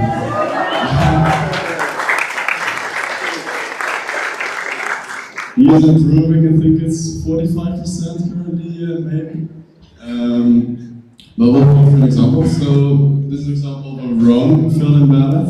So as you can see, no option was picked. You will get an error message stating that basically didn't enter or didn't vote for anything, and then Max will be really sad. So don't do that. What you should do is just choose one option, and if you don't want to vote, you have to vote abstain. That's important so you know. So this is a correctly filled-in ballot. It said yes, and then Max will be very happy if you do that. Then once you're done, once you filled in all the questions, you get an overview. If you want to adjust anything, just go to edit. When you're happy with the results, you can just submit, and then you will receive this message. It's pretty easy, it's not rocket science, but if anything goes wrong, if you have any questions, just approach us. Our details are in here. We chose the pictures for each other, that's why they're a bit weird. So yeah, that's basically it. So I think we have some presentations still, but I think at 13:45 the emails will be sent by Max, and I have 1 hour to vote. So that's it.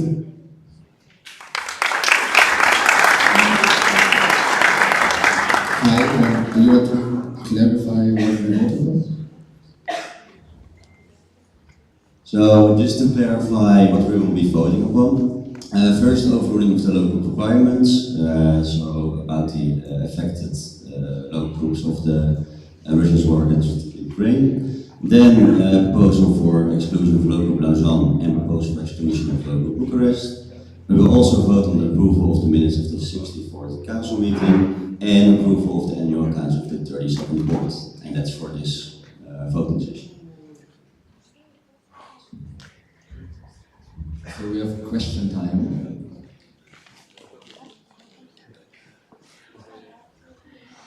So is for everyone clear what we will vote upon? Just show me a thumbs up, like with your sheets, maybe.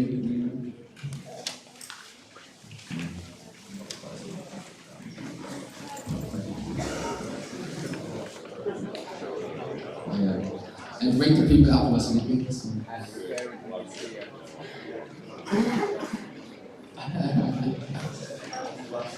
Okay, perfect, so no questions. Do we have questions?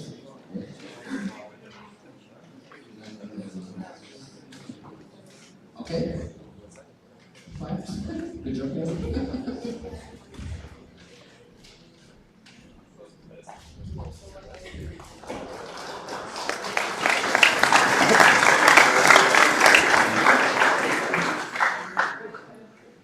So we are closing.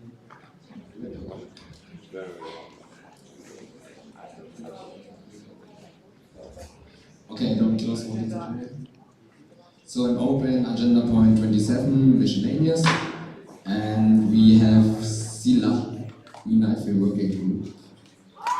Announcements.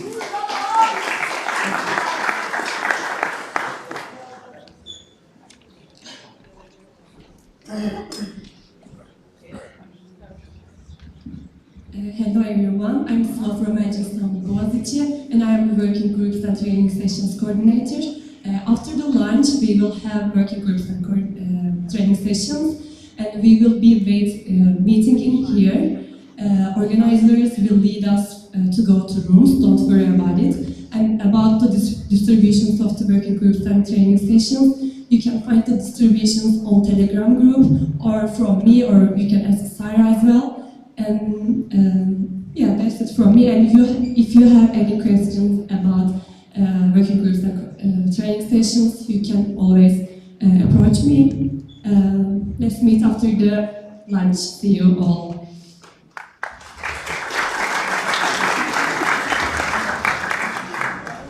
Thank you, Sila. So the organizers can come with some announcements for this team fair and lunch.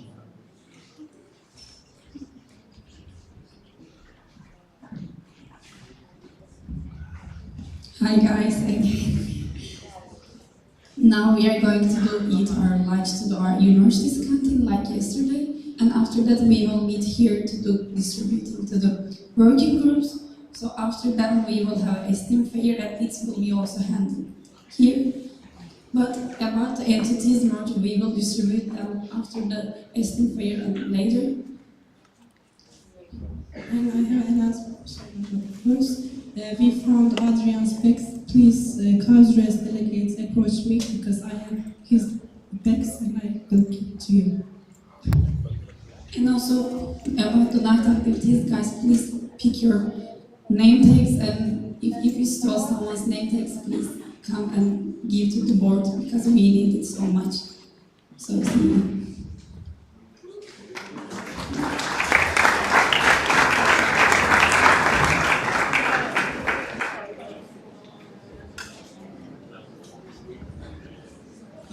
One more clarification for the voting part. You will receive, as you explained, you receive everything in your email. If you don't receive it, check the spam folder or just come to me and then we'll arrange it. So if you don't get anything, just approach me. Thank you. Kai? For the time slot, you will receive the ballots around about 1:45, and you have 1 hour of voting time until 2:45. So this is the voting window in which you can submit your votes. Please make sure that you do it in time, otherwise your vote can't be counted. So voting will happen in the lunch break. We have then also the announcement for the harassment contact person of today and tonight until tomorrow, which is for this time Janne and Sarah. Could you stand up, please? Janne in the back over there, and Sarah here on the front, so feel free to approach them anytime. One little announcement I want to make about... Yes, we have a technical problem. Where's the technical?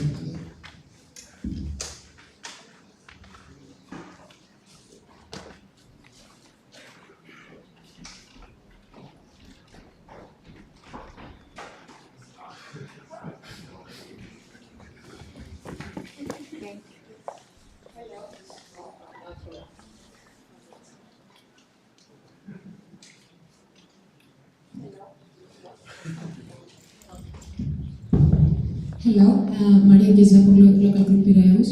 For the stickers and the merch to the organizers, we need them for the fair. That's why we bought them. So would you be able to give them beforehand, before the fair?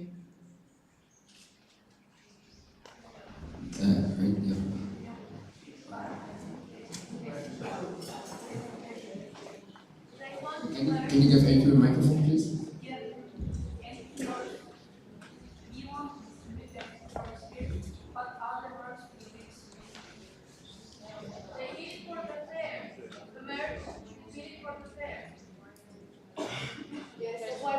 stickers and stuff.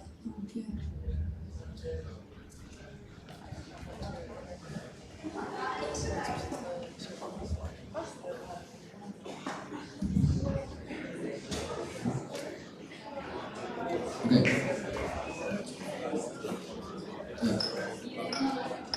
Can you take the microphone?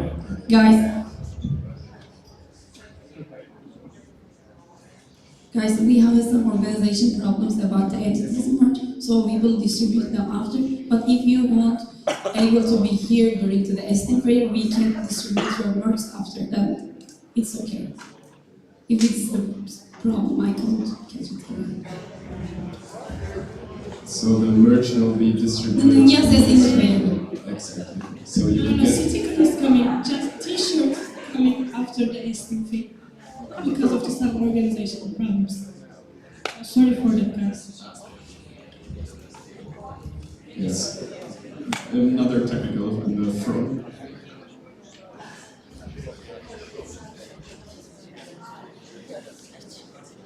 We have question times about the announcements in the end anyways, so if it's a technical then yeah. Okay, so I need a clarification. So will we have the merch at the fair or after the fair? But that kind of... Okay, so you're saying after and like so you're saying at the same time? Okay, guys. Let's team fair is after the working groups. We will clarify it during the working groups and text you, and then we'll see. Okay, thank you. Okay, Maria. Microphone.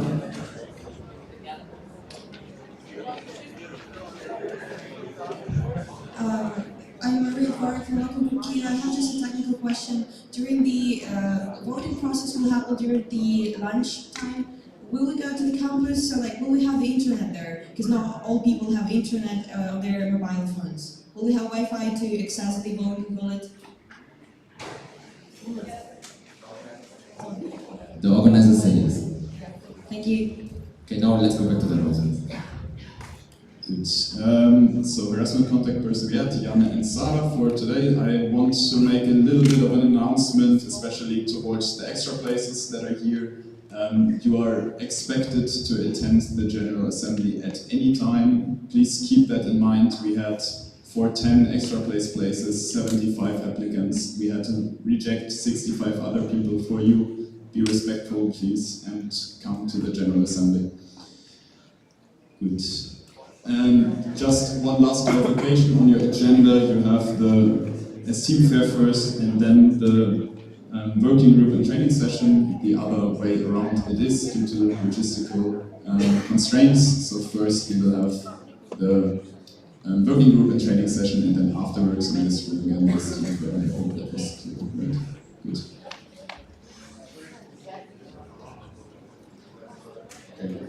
So last announcements. Okay, we will go to lunch in 5 minutes. We need to be back here at 2:20 p.m. So in exactly 1 hour. So just make sure that you're here back on time.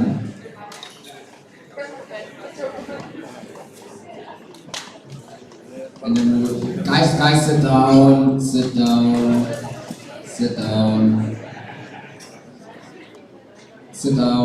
Okay. So be back at 2:20. This was the last GA session for today, at least. We will have tomorrow on the honor, so we will have just the working groups and the Esteem Fair. For the newbies, please participate. It's a good chance to get to know the active people and the Esteem entities. Some words from my side. Thank you again for being on time. I'm actually very positively surprised. So props to you guys.